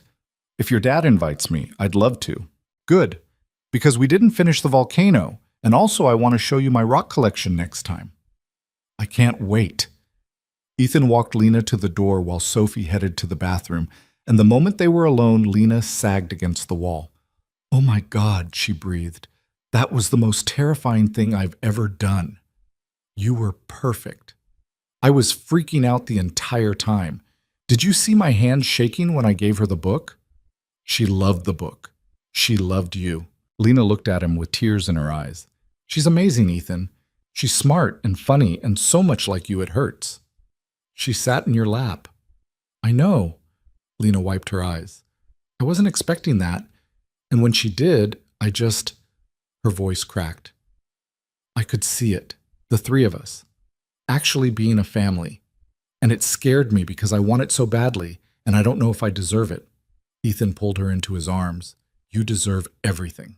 Do I? I'm nobody, Ethan. I can't give her the life you can. I can't afford fancy schools or trips to Europe or... She doesn't need fancy schools. She needs people who love her and show up for her and care about whether she thinks ankylosaurs are underrated. He tilted her face up to meet his eyes. She needs you. I need you. Lena kissed him then, desperate and grateful and still a little scared, and Ethan held her like she might disappear if he let go. I love you, she whispered against his mouth. Both of you. We love you too. She left, and Ethan returned to find Sophie already in her pajamas, clutching the dinosaur book. So, he asked, sitting on the edge of her bed, what did you think of Lena? I like her. She's nice. And she knows a lot about dinosaurs. She does. Dad? Sophie's voice got quieter. Is Lena going to be like my mom? The question landed like a punch. Ethan had known it was coming, but that didn't make it easier to answer. Would you want that? He asked carefully. Sophie thought about it with the seriousness she brought to everything. I don't really remember Mom, she admitted. Just little things. Her laugh, maybe, or the way she smelled, but not really her. That's okay, sweetheart. But I remember being sad. And I remember you being sad for a really long time. She looked up at him. You're not sad anymore when Lena's here. No, I'm not. Then I think I'd like it if she was around more. Not as my mom, maybe, but as someone who's part of our family. Ethan's throat tightened. I think I'd like that too. Sophie nodded, satisfied, then opened her book. Can you read me the ankylosaur section before bed? Absolutely. He read to her about armored dinosaurs and Cretaceous ecosystems, and when she finally fell asleep with the book still open across her chest, he sat there for a long time just watching her breathe. His phone buzzed. Lena, is she asleep? Just now. She likes you. A lot. I like her too. She's the best kid, Ethan. She asked if you were going to be part of our family. 3 dots appeared and disappeared several times. What did you say? I said, I hoped so. If that's what you want. It is. It's exactly what I want. But I'm still terrified I'll screw it up. Then we'll screw it up together and figure it out as we go. You make it sound so simple. It's not simple, but it's worth it. Yeah, it is. Ethan went to bed that night with a feeling he hadn't experienced in years. Not just happiness, but something deeper. Contentment. The sense that his life was finally moving in the right direction after years of just surviving. The Meridian project was still a disaster. The board was still angry. Money was still being lost. But somehow, those problems felt manageable now. Because he wasn't facing them alone anymore. He had Lana. He had Sophie. He had something worth protecting that wasn't just his company or his reputation. He had a family again, and he'd do whatever it took to keep it. Over the next 2 months, Lena became a permanent fixture in their lives, and Ethan watched his daughter bloom in ways he hadn't known were possible. Sophie, who'd been quiet and withdrawn for years, started talking more, laughing louder, asking questions about everything from why the sky changed colors to whether dinosaurs would have liked pizza. And Lena answered every single question with the same patience and genuine interest, never talking down to her, never dismissing her curiosity as childish nonsense. It was a Tuesday evening in late November when Sophie came running into the kitchen where Ethan was attempting to cook dinner. A generous description for what was actually him staring at a recipe on his phone while burning garlic. Dad, can Lena come to my school thing on Friday? Ethan looked up from the smoking pan. What school thing? The family art show, remember? I made a painting and everyone's supposed to bring their families to see it. He'd completely forgotten. Between the ongoing Meridian disaster and a new acquisition deal that had appeared out of nowhere, his brain was operating at about 60% capacity. Of course I remember, he lied. And yes, Lena can come if she's free. You should ask her yourself. Sophie was already pulling out his phone, video calling Lena with the casual comfort of a kid who'd completely accepted this person into her world. Lena's face appeared on the screen, slightly grainy from what was probably a terrible connection in her apartment. Hey, Bug, she said, using the nickname that had appeared organically a few weeks ago. What's up? Can you come to my art show on Friday? It's at school at 6, and we're showing our family paintings, and there's going to be cookies. You had me at cookies. Of course I'll be there. Yes. Sophie did a little victory dance. Dad, she said yes. I heard. That's great, sweetheart. Sophie ran off to her room to continue whatever elaborate dinosaur scenario she'd been constructing, and Ethan took the phone from where she'd left it on the counter. Hey, he said. Hey yourself. You're burning something. He looked down at the pan. How did you... I can see smoke in the background. Step away from the stove, Ethan. He turned off the burner, admitting defeat. I was trying to make pasta. How is it possible to burn pasta? I have many hidden talents. She laughed, and even through the pixelated connection, it made him smile. Want me to come over and save you from kitchen disaster? You just got home from work. Yeah, and I'm eating cereal for dinner because I'm too tired to cook. At least if I come to you, I can pretend I'm being useful while eating your food. Our food, he corrected. When are you going to stop acting like you're a guest here? When it stops feeling slightly surreal that I'm dating a billionaire who lives in a penthouse and has a kitchen bigger than my entire apartment. Lena, I'm kidding, mostly. I'll be there in 40 minutes. She showed up in 37 minutes carrying a grocery bag and looking exhausted but determined. Move, she said, kissing him quickly before taking over the kitchen. You're going to give Sophie food poisoning if I leave you unsupervised. He watched her work, comfortable and efficient in his space in a way that still surprised him. She'd started keeping spare clothes in his closet a few weeks ago. Her shampoo lived in his shower. Her books were scattered across his coffee table, bookmarks sticking out at random intervals. His penthouse, which had felt like a museum for years, beautiful and empty and cold, now felt like a home. You're staring, Lena said without turning around. I like watching you. That's slightly creepy. You like it, she smiled, despite herself. Maybe I do. They ate dinner as a chaotic trio, Sophie talking nonstop about her painting, and her friend Madison, who'd gotten in trouble for putting glitter in another kid's hair, and whether penguins could be considered modern dinosaurs. After Sophie went to bed, Ethan and Lena collapsed on the couch together, her head on his shoulder, his arm around her waist. She's getting attached, Lena said quietly. Is that a bad thing? I don't know. What happens if we don't work out? She's already lost one mother. I don't want to be another person who leaves. Then don't leave. Ethan, it's not that simple. Why not? She sat up, pulling away slightly to look at him. Because people keep staring at us. When we go out, when we're at school functions, everywhere. They see you and then they see me, and I can actually watch them doing the math, trying to figure out what someone like you is doing with someone like me. I don't care what people think, but I do. Because they're not subtle about it. Last week at the boutique, one of our regular customers asked if I was your assistant. When I said girlfriend, she actually laughed, like it was a joke. Ethan's jaw tightened. You didn't tell me that. Because what were you going to do? Call her and explain that poor people can date rich people? That would just make it worse. Lena, I'm not saying this to make you feel bad. I'm saying it because it's real, and we can't just pretend it doesn't exist. She ran her hands through her hair, frustrated. Your world has expectations, Ethan, about who you should be with, how she should look and act, and what family she should come from. And I'm none of those things. You're everything, he said firmly. Everything that matters. To you. But what about everyone else? Your board, your investors, your business partners? What happens when they start questioning your judgment because you're with me? That won't happen.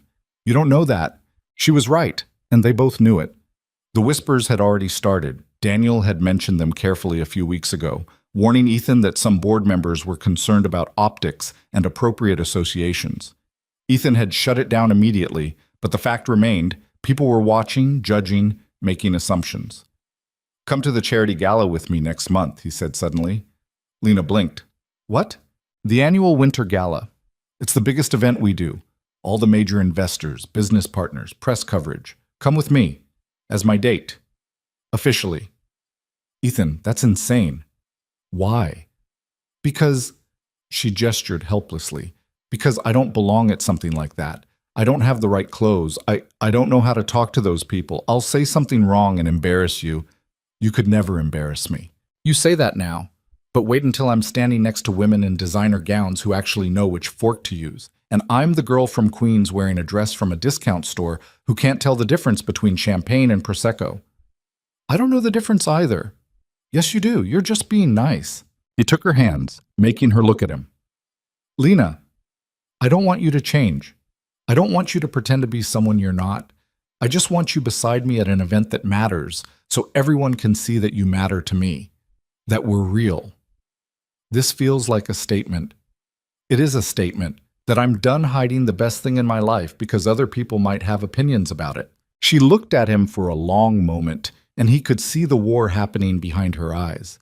Fear and hope, and the desperate desire to believe this could actually work. Okay, she said finally. I'll go. Yeah? Yeah.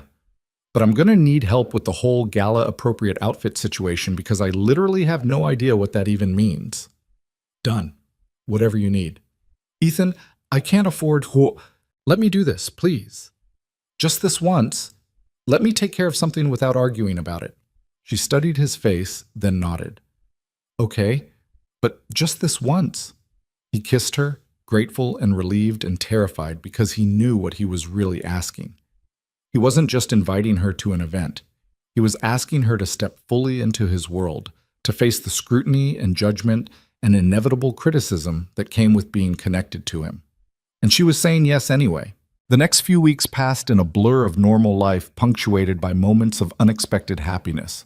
Sophie's art show was a success. Her painting of their family featured Ethan, Sophie, and Lena standing with approximately 15 dinosaurs, which Lena declared was the best portrait she'd ever seen. Thanksgiving came and went, with Lena splitting time between her family in Queens and Ethan's quiet dinner with Sophie. The Meridian project finally stabilized, the redesign approved, construction scheduled to begin in January with only moderate financial bloodshed. Kyle sent Ethan a thank you card, actually handwritten, expressing gratitude for the second chance and promising not to waste it. Ethan tucked it in his desk drawer and tried not to think about all the people in his life who'd never gotten second chances, who'd been crushed by one mistake and never recovered. Then December arrived, and with it, the gala. Lena showed up at his penthouse the afternoon of the event looking simultaneously beautiful and terrified. A stylist Daniel had recommended had helped her find a dress, deep green silk that somehow made her eyes look impossibly warm, and done something with her hair that made the curls look intentional rather than chaotic. She looked stunning. She also looked like she might throw up. "I can't do this," she said the moment she walked in. "Yes, you can. Ethan, I practiced small talk in the mirror for an hour this morning, and I still sound like an idiot." "You don't sound like an idiot. You sound nervous." "Same thing." He crossed to her, taking her hands. They were freezing despite the warmth of the apartment. "Hey, look at me." She did, and he saw the real fear there. Not of the event itself, but of failing. Of proving right everyone who'd said she didn't belong in his world. "You know what the best thing about you is?" he said. "My sparkling personality? Your honesty. The way you don't pretend to be anything you're not. Everyone at this gala is going to be performing, playing roles, managing images, saying what they think they should say. But not you. You're just going to be yourself. And that's going to make you the most interesting person there. Or the most out of place. Maybe both. But I'll be right there with you the entire time." She took a shaky breath. "Promise?" "Promise." Sophie emerged from her room where the nanny had been keeping her occupied, took one look at Lena, and gasped. "You look like a princess!" Lena laughed, some of the tension leaving her shoulders. "Thanks, Bug. You think it's okay?" "It's perfect. Dad, doesn't she look perfect?" "She does," Ethan agreed, meaning it. The gala was being held at the Metropolitan Club, all marble columns and crystal chandeliers and the kind of old-money elegance that was designed to make newcomers feel inadequate. Ethan had been attending these events his entire adult life and still found them exhausting. They arrived fashionably late, and the moment they stepped out of the car, camera flashes erupted. Ethan had warned Lena about the photographers, but theory and practice were very different things. Her hand tightened on his arm. "Just smile and keep walking," he murmured. "They'll get their shots and leave us alone." They made it inside, and Ethan immediately regretted every decision that had led to this moment. The ballroom was packed with exactly the kind of people Lena had worried about. Women in gowns that cost more than her monthly rent, men in custom tuxedos discussing mergers and market fluctuations. And everyone was staring, not obviously. These were people who'd perfected the art of subtle observation, but Ethan could feel the weight of their attention, could see the barely concealed curiosity as they tried to figure out who Lena was and what she was doing here. "Ethan, good to see you." Robert materialized beside them, perfectly groomed as always, his smile not quite reaching his eyes. "And this must be Lena. We've heard so much about you." "All good things, I hope," Lena said, and Ethan heard the slight shake in her voice that probably nobody else would notice. "Of course." Robert's gaze swept over her, assessing. "That's a lovely dress." "Thank you." An awkward pause followed, and Ethan was about to fill it when Robert said, "Ethan, could I borrow you for just a moment? There's someone who wants to discuss the Singapore expansion." It was a test. Ethan recognized it immediately. Robert was separating them to see how Lena would handle being alone in a room full of strangers. "Actually, I'd prefer to—" "It's fine," Lena interrupted, squeezing his arm. "Go. I'll be okay." "You sure?" "Positive. I'll just grab a drink and people watch. It's fine." He didn't want to leave her, but making a scene would only make things worse. "I'll be right back. Take your time." Ethan let Robert lead him away. looking back once to see Lena standing alone near a pillar, trying to look comfortable and failing. The conversation about Singapore lasted exactly 3 minutes before the investor Robert had promised materialized and turned out to be his wife, who had zero interest in international expansion and just wanted to complain about the catering at last year's gala. By the time Ethan extracted himself and returned to where he'd left Lena, she was gone. Panic flared immediately. He scanned the ballroom, pushing through clusters of conversations, ignoring people trying to catch his attention. He found her on the terrace, standing alone in the cold without a coat, her arms wrapped around herself. "Lena, what are you doing out here? It's freezing." She didn't turn around. "Just needed some air." He shrugged off his jacket and draped it over her shoulders, then moved to stand beside her. "What happened?" "Nothing happened." "Lena, really, nothing specific happened. It's just—" She gestured vaguely toward the ballroom. "I don't belong here, Ethan, and everyone in there knows it." "That's not true." "Yes, it is. I was standing there trying to look normal, and this woman, older, wearing enough diamonds to fund a small country, she comes up to me and asks if I'm with the catering company. When I said I was here with you, she actually looked me up and down and said, 'How interesting.'" Ethan's hands clenched. "Who was she?" "I don't know." "Does it matter?" "She's right. Look at me. I'm wearing a borrowed dress from a stylist I couldn't have afforded on my own, standing in a room full of people who belong here because they were born belonging, and I'm the charity case girlfriend who doesn't know which fork to use." "Stop it. Why?" "It's true. You can't fix class differences with good intentions, Ethan. This is your world. It's never going to be mine." "Then maybe my world is broken." She finally looked at him, surprised. "I'm serious," he continued. "You know what I see in there? People who've never worried about rent or medical bills or whether they can afford groceries. People who think their money makes them better than everyone else. People who've never done an honest day's work in their lives and judge others for struggling." He took her hands. "You're worth 10 of them, 100 of them. And if they can't see that, they're idiots." "You're biased." "Damn right I'm biased. I'm in love with you." Tears welled in her eyes. "This is so hard, Ethan. Harder than I thought it would be." "I know. I keep thinking about Sophie, about what happens when she gets older and her friends' parents start gossiping about her dad's girlfriend who came from nothing, about how that's going to affect her. Sophie doesn't care where you came from. She's 6. She doesn't understand how the world works yet, but she will. And when she does, she'll still love you. Because you show up for her every single day. Because you care about her dinosaur facts and help her with her homework and make her laugh. That matters more than any of this bullshit."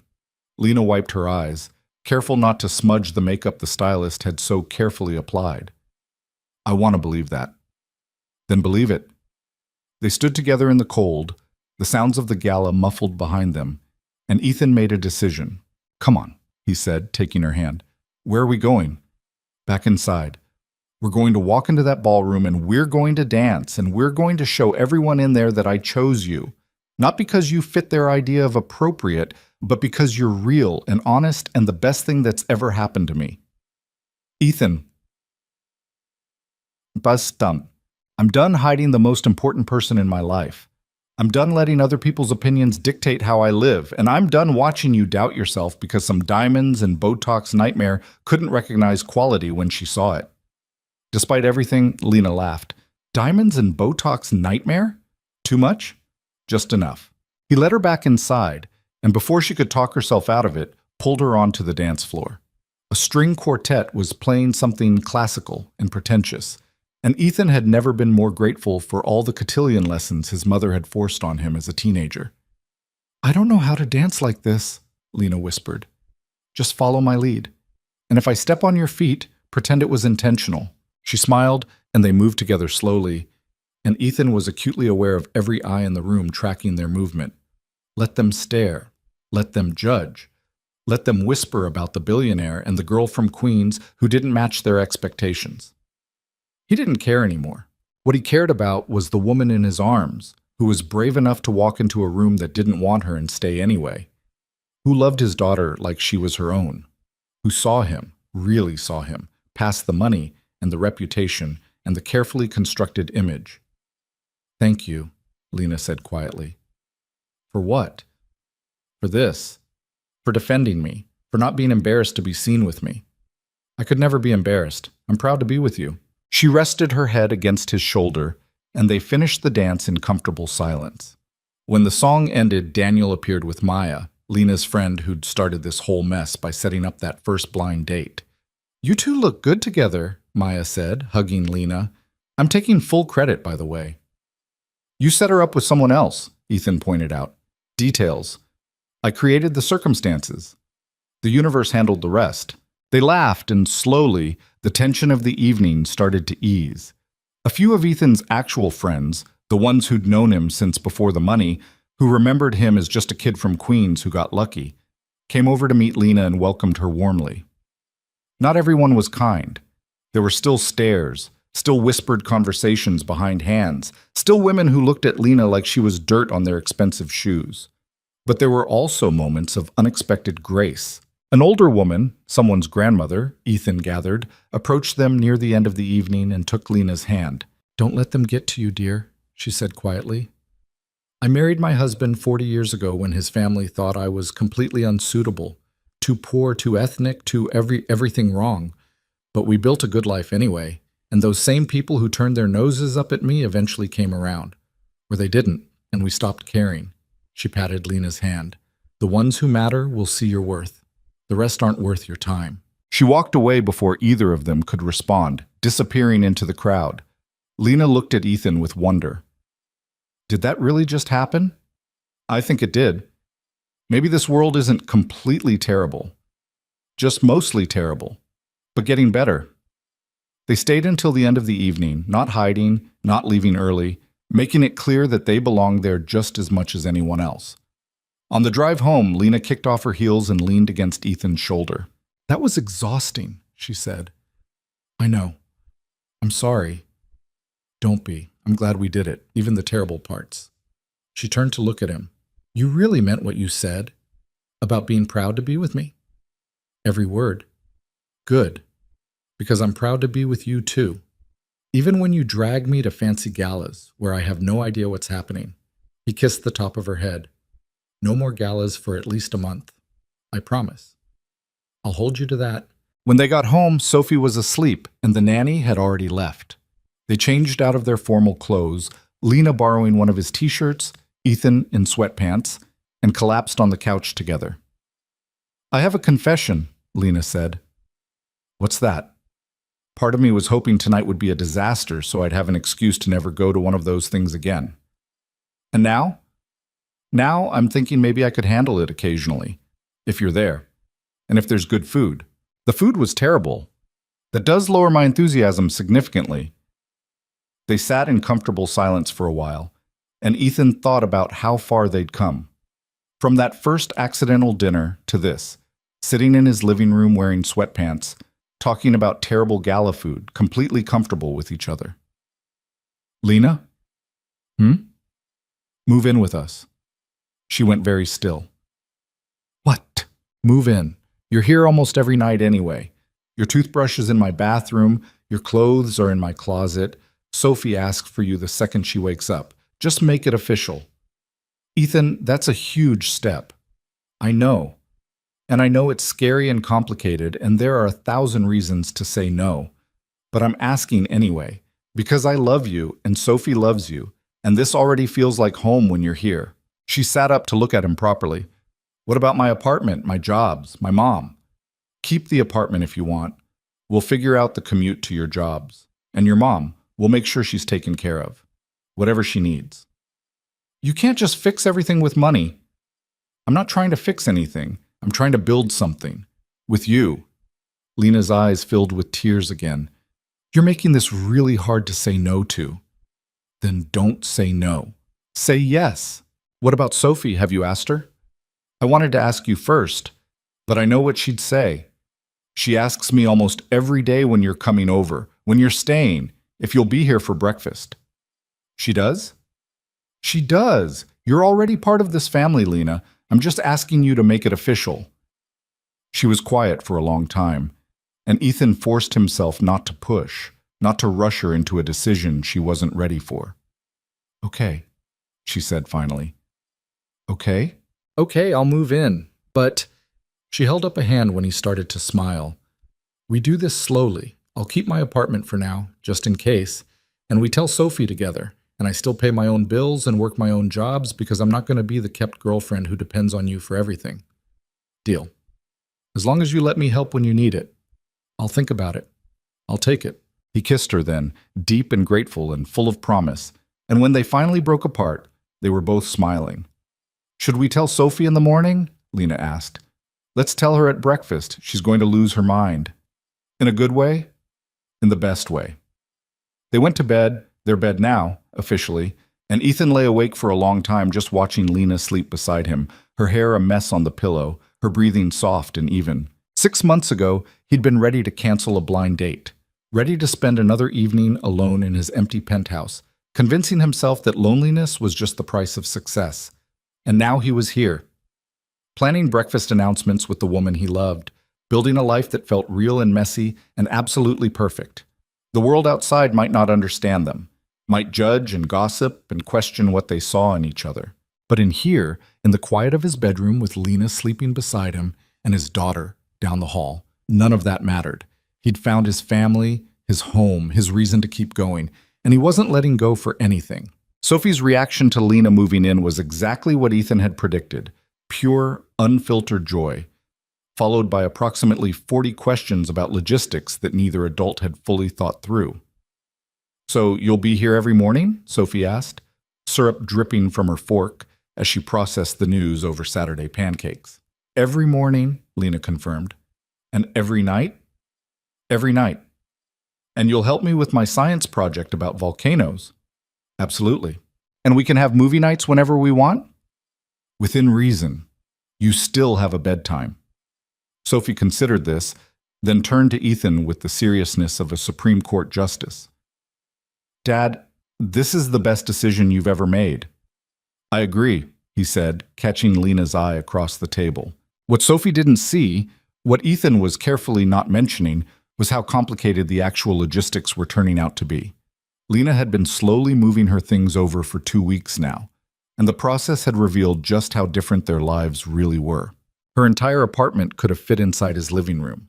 Everything she owned, clothes, books, kitchen supplies, the battered furniture she'd collected over years of thrift store visits, barely filled a corner of his massive penthouse. And watching her unpack had been like watching someone trying to transplant a small, hardy plant into soil that was too rich, too foreign, too everything.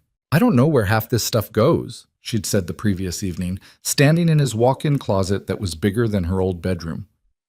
You have a section labeled Casual Friday Shirts. Who organizes their closet like that? Someone who has too many clothes and too much time, he'd offered. You have a tie rack, an actual rack for ties. There are at least 40 ties here. 37, actually. She'd stared at him. That doesn't make it better. But she was trying.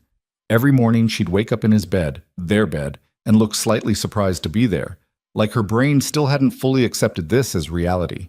She kept her old apartment for now, still paying rent she could barely afford because letting it go felt like burning a bridge she might need to cross back over. Ethan understood. Fear didn't disappear just because you made a commitment. Sometimes it got louder. 3 weeks after she moved in, Lena came home from the boutique looking shaken. Patricia fired me, she said, dropping her purse on the counter. Ethan looked up from his laptop. What? Why? Apparently I've been distracted lately. My personal life is affecting my work performance. Lena's voice dripped sarcasm on those last words. What she actually means is that she's sick of me dating you and getting attention she thinks I don't deserve. That's wrongful termination. We can fight it. With what? A lawyer I can't afford? Ethan, I'm a retail employee. I'm replaceable. Fighting it would cost more than I'd ever win back. She sank onto the couch, suddenly exhausted. And honestly, I hated that job anyway. Patricia was a nightmare, the hours were terrible, and I was getting paid barely above minimum wage to kiss rich people's asses all day. Then maybe it's a blessing in disguise. Easy for you to say. You're not the one who just lost half their income. The words came out sharper than she probably meant them, and Ethan saw her wince immediately. I'm sorry, she said. That was unfair. No, you're right. I don't know what it's like to need a job that treats you like garbage just to pay rent. He closed his laptop. But you don't need to keep the data entry job either. You could take some time, figure out what you actually want to do. I can't just quit, Ethan. I have bills, my mom's medical expenses, Tommy's tuition. I could help with those. No. Lena, no. She stood up, agitated. We've talked about this. I'm not going to become the woman who lets her rich boyfriend pay for everything. That's not who I am. I'm not asking you to be someone else. I'm offering to help someone I love who's struggling. And what happens when we fight? When things get hard? Then I'm not just your girlfriend who's upset. I'm the woman living in your apartment, dependent on your money, with no way to leave if I wanted to. She shook her head. I need to be able to take care of myself. That's not negotiable. Ethan recognized the fear beneath the stubbornness. He'd seen it before, in the way she still kept her apartment, still insisted on paying for things she could barely afford, still treated his money like it was contaminated. Okay, he said. No help with bills unless you ask for it, but at least let me help you find a job you don't hate. I know people. I could make some calls, and then everyone will say I only got hired because of who I'm dating. Does it matter why you get hired if you're good at the job? She looked at him like he'd suggested something obscene. Yes, Ethan, it matters. I've spent my entire life being invisible, being dismissed, being treated like I don't matter. I'm not going to build a career on your connections and spend the rest of my life wondering if I actually earned anything or if it was all just handed to me because of who I'm sleeping with. The conversation ended there, both of them frustrated and talking past each other, and Ethan realized that money, the thing he'd never had to worry about, was going to be the thing that broke them if they weren't careful. That night, Sophie asked why Lena seemed sad. She's just having a hard day, sweetheart, Ethan said, tucking her in. Because she lost her job? He should have known Sophie had overheard. The penthouse was big, but sound carried, and his daughter had a habit of appearing silently in doorways. Yeah, because of that? Is she going to have to leave? The fear in Sophie's voice broke his heart. No, Bug, she's not leaving. But if she doesn't have money, we'll figure it out. Adults always figure things out. Sophie didn't look convinced, and Ethan didn't blame her. He wasn't convinced either. The next morning, Lena was up before dawn, laptop open, applying to jobs with a determination that bordered on desperate. Ethan watched her from the bedroom doorway, this woman he loved wearing his old t-shirt and her own stubborn pride, fighting battles he couldn't help her win. She found a new job within a week, front desk at a dental office in Midtown. It paid slightly less than the boutique, but had better hours and a boss who seemed merely indifferent rather than actively hostile. She also picked up weekend shifts at a coffee shop near her mom's apartment in Queens, which meant she was working 6 days a week and coming home exhausted. This isn't sustainable, Ethan said one night when she got home at 11, dead on her feet. It's temporary, just until I save up enough to feel secure again. Lena, you live here. You don't need to. I do need to. You don't understand. And she was right. He didn't understand, couldn't understand, because he'd never spent nights lying awake doing math in his head, trying to figure out if he could afford both groceries and medicine. He'd never had to choose between heating and electricity. He'd never known the specific terror of being one paycheck away from homelessness. His privilege was a wall between them, invisible but solid, and he had no idea how to break through it. Things came to a head in early February when Lena's mother ended up in the hospital with a diabetic emergency. The bills started arriving almost immediately, thousands of dollars, even after insurance, the kind of numbers that would have been routine medical expenses for Ethan and were catastrophic for Lena. He found her at 3 a.m, sitting at the kitchen counter with bills spread around her, crying silently while trying to figure out payment plans. Lena, don't, she said without looking up. Whatever you're about to offer, just don't. I'm going to offer anyway. Let me pay these. No. Your mother needs care. You need sleep. You're working yourself to exhaustion trying to cover this, and it's not sustainable. It's my problem, Ethan. My family. My responsibility. You're my family now, too. That makes it my responsibility. She finally looked at him, eyes red and exhausted. If I let you pay for this, what's next? My rent? My brother's tuition? Every little crisis that comes up? At what point do I just become another expense in your budget? That's not fair. Isn't it? You don't understand what it's like to owe someone, to need them. It changes the whole relationship. Suddenly, I'm not your equal. I'm your charity case. I would never see you that way. But everyone else would, and eventually maybe you would too. She wiped her eyes roughly. I've watched what happens when women depend on men financially. My mom depended on my dad, and when he died, she had nothing. No skills, no savings, no way to take care of herself. I swore I'd never be that vulnerable. I'm not your father, and you're not your mother. How do you know? How do you know you won't wake up one day and resent me for needing you, for costing you money, for being a burden? Ethan pulled out the chair next to her and sat down. You want to know how I know? Because I've been on the other side of this. When Caroline got sick, the medical bills were astronomical. Experimental treatments, specialists, private care. I threw money at the problem like it could fix everything, and it couldn't. She died anyway, and all that money meant nothing. Lena's expression softened slightly. But you know what I learned? He continued. Money can't buy the things that actually matter. It can't buy time or health or love. It's just a tool. And right now, I have a tool that can help someone I love keep her mother alive and out of pain. Why wouldn't I use it? Because I can't pay you back. I'm not asking you to. I'm asking you to let me help carry some of the weight you've been carrying alone for too long. She was quiet for a long moment, staring at the bills. What if we don't work out? What if 6 months from now we realize this was a mistake and then I owe you? You don't owe me anything. Not now, not ever. Whether we're together for 6 months or 60 years, that doesn't change. He took her hand. I love you. Your mother's health crisis doesn't come with a relationship contract. Tears spilled down her cheeks again. I hate this. I hate needing help. I hate not being able to fix my own problems. I know, but maybe that's something we both need to work on. You need to learn to accept help. And I need to learn to offer it without making you feel small. She looked at their joined hands, and Ethan could see the war happening behind her eyes. Pride versus pragmatism. Independence versus exhaustion. Okay, she said finally, so quietly he almost missed it. You can help with the medical bills, but I'm paying you back. Eventually, even if it takes years. Deal. Though I'm not holding you to that. I'm holding me to it.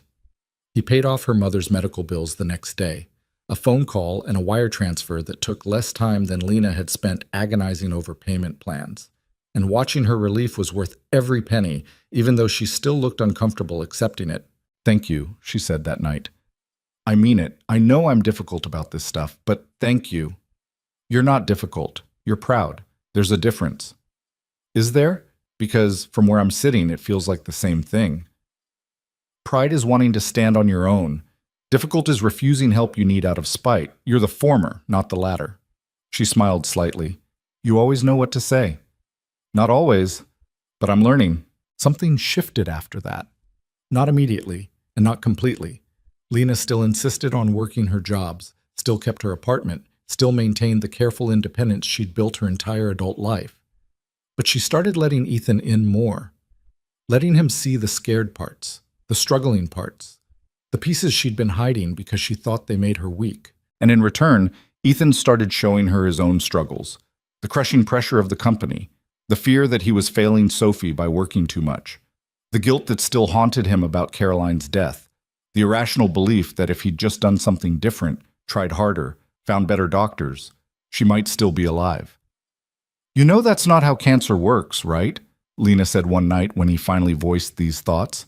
Logically, yes. Emotionally, I still feel like I failed her. You didn't fail her, you loved her. You tried everything. Sometimes people die anyway, and it's not anyone's fault. I wish I believed that.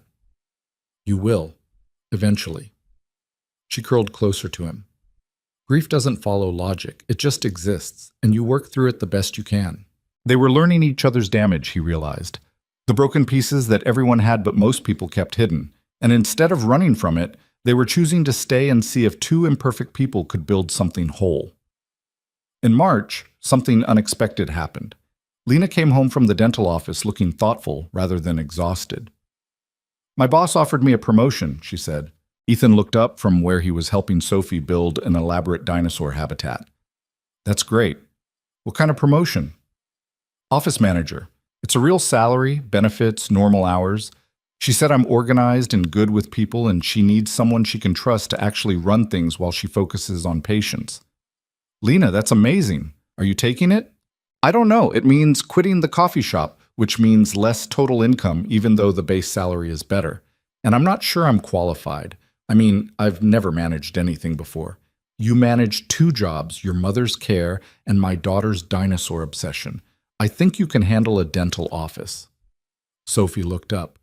You should take it, Lena. Then you wouldn't be so tired all the time. Out of the mouths of babes. Lena laughed, but Ethan could see her actually considering it. What if I'm bad at it? She asked. Then you'll learn. That's what jobs are, places where you learn things. He stood, crossing to her. You're smart and capable, and you work harder than anyone I know. You'll be great at this. You're biased, completely, but also right. She took the promotion, and within 2 months proved that Ethan's bias was justified. Her boss started relying on her for everything. The office ran smoother, and Lena came home energized instead of drained for the first time since Ethan had known her. I actually like my job, she said one evening, sounding surprised. Like, genuinely enjoy going to work. Is this what it's supposed to feel like? For most people, yeah. Well, it's weird. I keep waiting for the other shoe to drop. Maybe there is no other shoe. Maybe things are just actually going well. She looked at him skeptically. In my experience, when things are going well, that's when life decides to remind you who's really in charge. She wasn't wrong. 2 weeks later, the reminder arrived. Ethan was in his office when Jennifer knocked with a familiar expression, the one that meant something bad was happening. Turn on the news, she said. He did, and saw his own face staring back at him from a financial news channel. The headline read, Rowe Enterprises CEO's relationship raises questions about judgment. His stomach dropped. The segment was a hatchet job, thinly veiled as objective reporting. They showed photos of him and Lena at the gala, emphasized her humble background, questioned whether a relationship with someone so far outside the business world might be affecting his decision-making. They even mentioned the Meridian project delays, implying without directly stating that his personal life was distracting him from professional responsibilities. It was garbage, all of it, but it was also public, widely watched garbage that would have consequences. His phone started ringing immediately. Board members, investors, people who'd seen the segment and wanted to know if it was true, if he was compromised, if they needed to worry about the company's direction. He spent the afternoon managing the fallout, reassuring people that his personal life had zero impact on his professional judgment, that the Meridian delays were being handled and had nothing to do with Lena. By the time he got home that evening, he was exhausted and angry and dreading the conversation he knew was coming.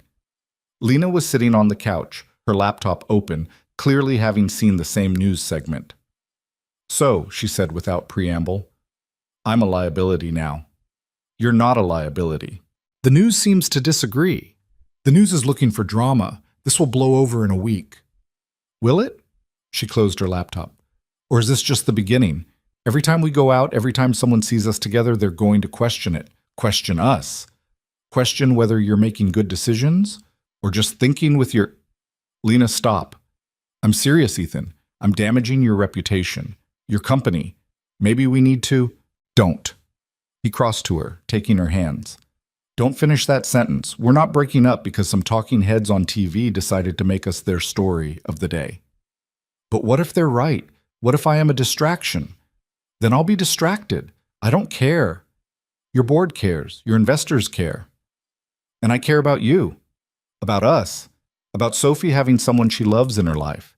That matters more than what some board members think about my dating choices. Lena looked at him with tears in her eyes.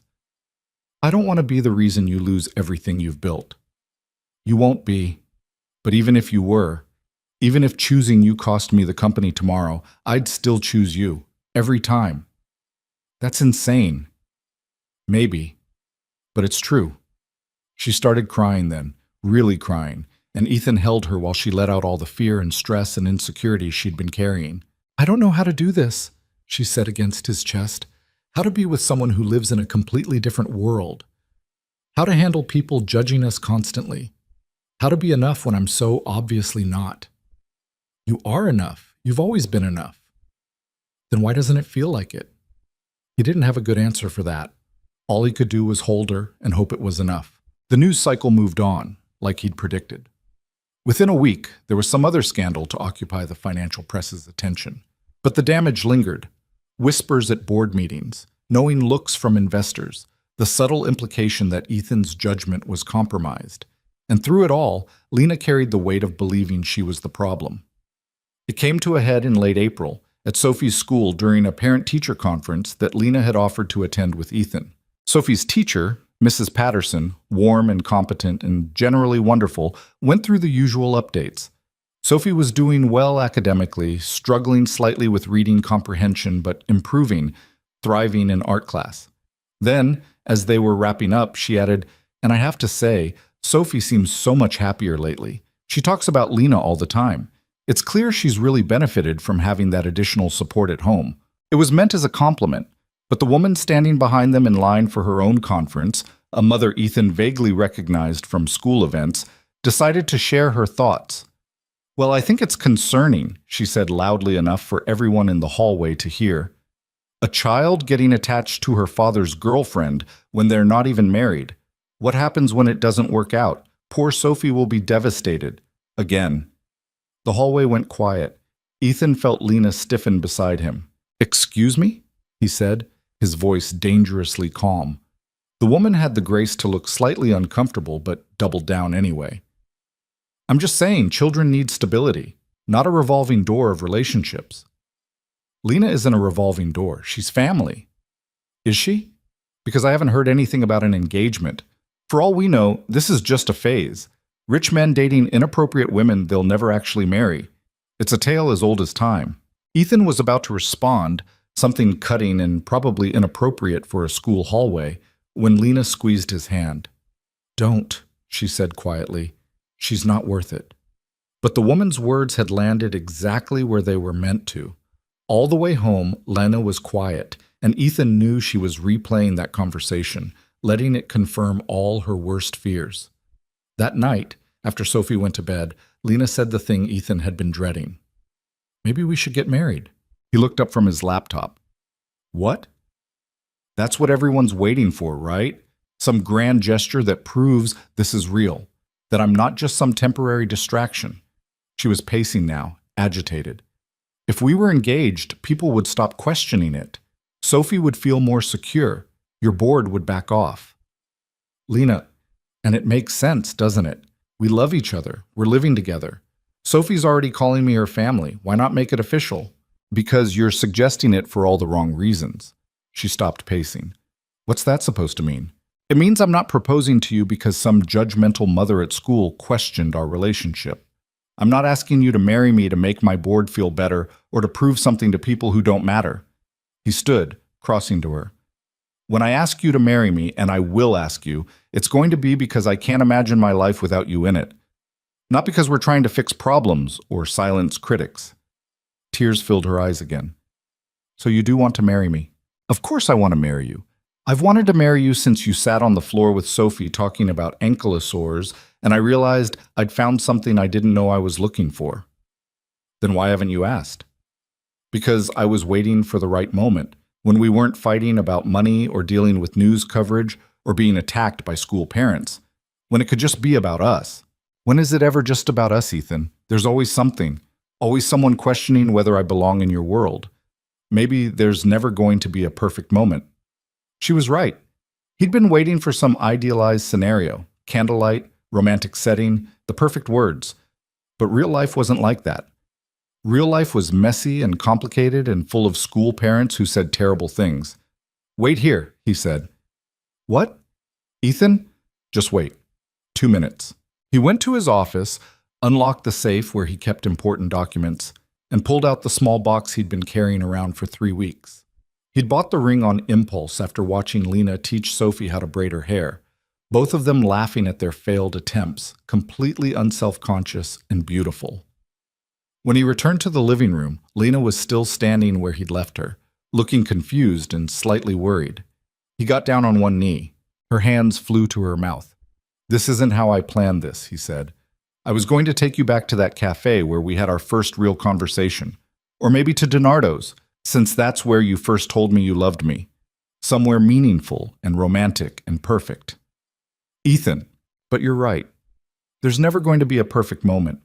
There's just life, messy and complicated and full of people who don't understand us. And I don't want to wait anymore. I don't want to spend another day not being able to call you my fiancée, my wife, my partner in all of this. He opened the box, revealing a simple ring, elegant but not ostentatious, because he knew Lena would hate anything too flashy. Lena Hart, you drive me crazy.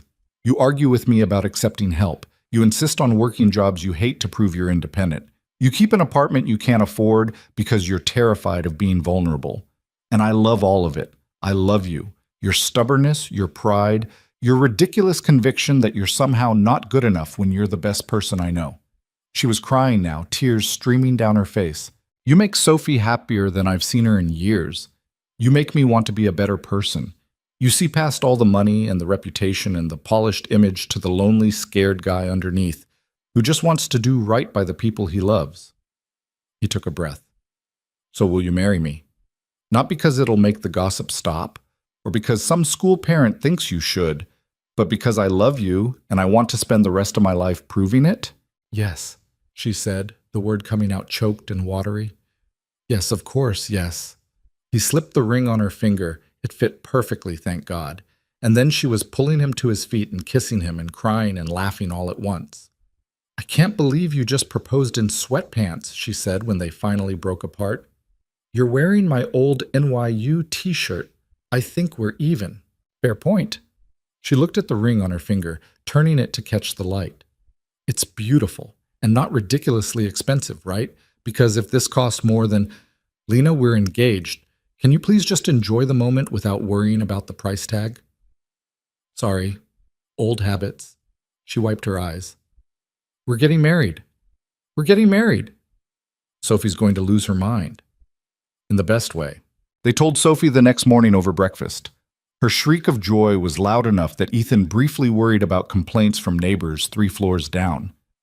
Does this mean Lena's going to be my mom? Sophie asked, bouncing in her chair. Ethan and Lena exchanged glances. They'd talked about this, how to handle the delicate navigation of Lena's role in Sophie's life. I can't replace your mom, Lena said gently. Nobody can. But I can be someone who loves you and takes care of you and is always going to be here for you, if that's okay. Sophie thought about it with her characteristic seriousness. Can I call you Mom if I want to? Lena's eyes filled with tears. If you want to, yes. Okay? I want to. Sophie took a bite of her cereal, completely matter-of-fact. When's the wedding? Can I wear a princess dress? Can we have dinosaur decorations? The wedding planning became Sophie's new obsession. She had opinions about everything. Flowers, purple and green, obviously. Cake, chocolate with vanilla frosting, non-negotiable. Music, something with drums. And whether the ceremony should include educational facts about paleontology. Ethan gently vetoed that one. Lena wanted something small and simple. Ethan wanted whatever made her happy. They compromised on a mid-sized ceremony in early June, intimate enough to feel personal, large enough to include the people who mattered. The guest list became its own negotiation. Ethan's world required certain invitations, board members, major investors, business partners who'd be offended not to receive one. Lena's world was smaller but no less important. Her mother, her brother, Rosa from DiNardo's, co-workers from the dental office, the handful of friends who'd stuck with her through years of struggle. This is going to look ridiculous, Lena said one night, reviewing the seating chart. Half the room in designer suits, the other half in their best Target outfits. Good. Maybe it'll remind everyone that what matters is the people, not their clothes. You're an optimist. I'm marrying you. Of course I'm an optimist. The wedding arrived faster than either of them expected. Suddenly, it was June, and Ethan was standing in a room at the venue adjusting his tie for the 15th time, while Daniel tried to calm his nerves. You look like you're about to pass out, Daniel observed. I'm not nervous about marrying her. I'm nervous about everything else. The ceremony, the reception, all those people watching and judging. Yo, bam, mboshamamam. Ethan, nobody's judging. They're celebrating. And if they are judging, who cares? You're marrying the woman you love. That's all that matters. He was right. Ethan knew he was right. But years of living under scrutiny were hard to shake. Then the music started, and Sophie came down the aisle in her purple dress, throwing flower petals with the seriousness of someone performing surgery, and Ethan felt himself relax slightly. And then Lena appeared. She wore a simple dress, cream-colored, elegant, without being ostentatious, exactly right for who she was. Her hair was down in soft curls, her makeup minimal, her smile nervous and genuine and absolutely radiant. She was the most beautiful thing Ethan had ever seen. She walked down the aisle alone. Her father was gone, her brother offering, but Lena choosing to make the walk herself. And when she reached him, she whispered, "Hi." "Hi yourself." "I'm terrified." "Me too." "Good. At least we're doing this together." The ceremony was short and personal. No religious elements, just carefully chosen words about love and commitment and choosing each other every day, even when it was hard. Sophie stood between them, holding both their hands, and when the officiant asked if anyone objected, she said loudly, "If anyone objects, they have to fight me first." The audience laughed, the tension broke, and suddenly it was just them, Ethan and Lena and Sophie, making promises to each other while everyone else faded into background noise. "I do," Lena said when it was her turn.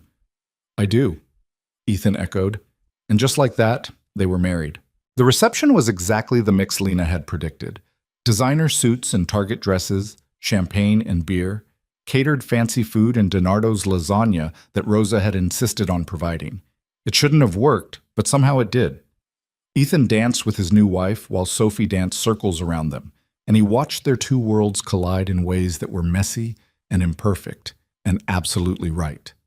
Robert approached during a quiet moment, looking uncomfortable. "I owe you an apology," he said. Ethan raised an eyebrow. "For?" "For questioning your judgment, for suggesting Lena was a distraction. I was wrong. She makes you better, sharper at work, happier at home. I should have seen that earlier. She does make me better. Thanks for noticing. For what it's worth, she's good for Sophie, too.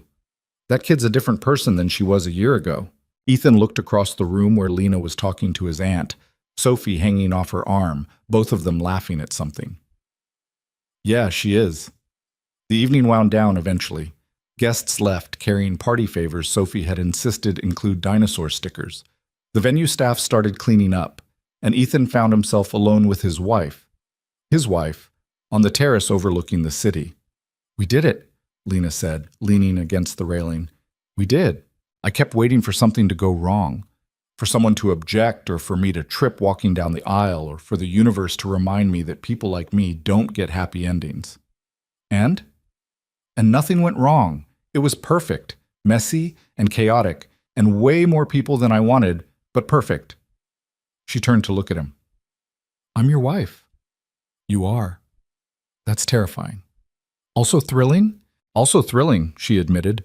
She looked down at her ring. She'd insisted on a simple band to match the engagement ring, nothing elaborate. "A year ago, I was working 2 jobs I hated, living in an apartment with broken heat, convinced I'd spend the rest of my life alone just trying to survive. And now? Now I'm married to a billionaire, living in a penthouse, stepmother to an amazing kid who thinks dinosaurs should be involved in all major life events." She shook her head. "It's absurd. My life is absurd." "Good absurd or bad absurd?" "The best kind of absurd." She took his hand. "I was so scared at the beginning. Scared I wasn't good enough. Scared I didn't belong. Scared you'd wake up one day and realize you'd made a mistake. And now? Now I'm still scared sometimes. But I also know that you see me, really see me, and you chose me anyway. Not despite where I came from, but including it. All the messy, complicated, imperfect parts." Ethan pulled her close. "You know what I learned from all this?" "What?" "That the person who can change your life isn't always some perfect match from your own world. Sometimes it's the quiet soul from your past who sees through all your carefully constructed walls and reminds you what actually matters." "Is that your way of saying you're glad you didn't cancel that first dinner?"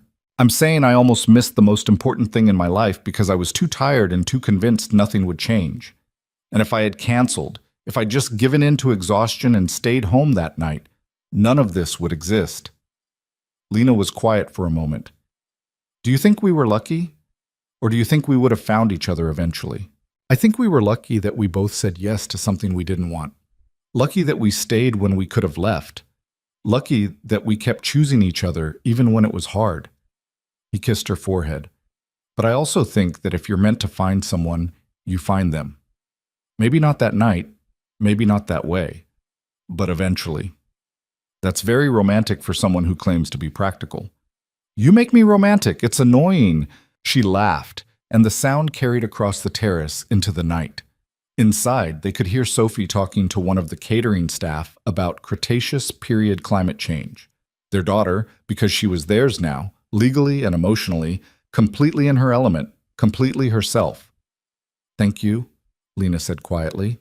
For what? For seeing me, for loving me, for giving me a family when I'd convinced myself I didn't deserve one.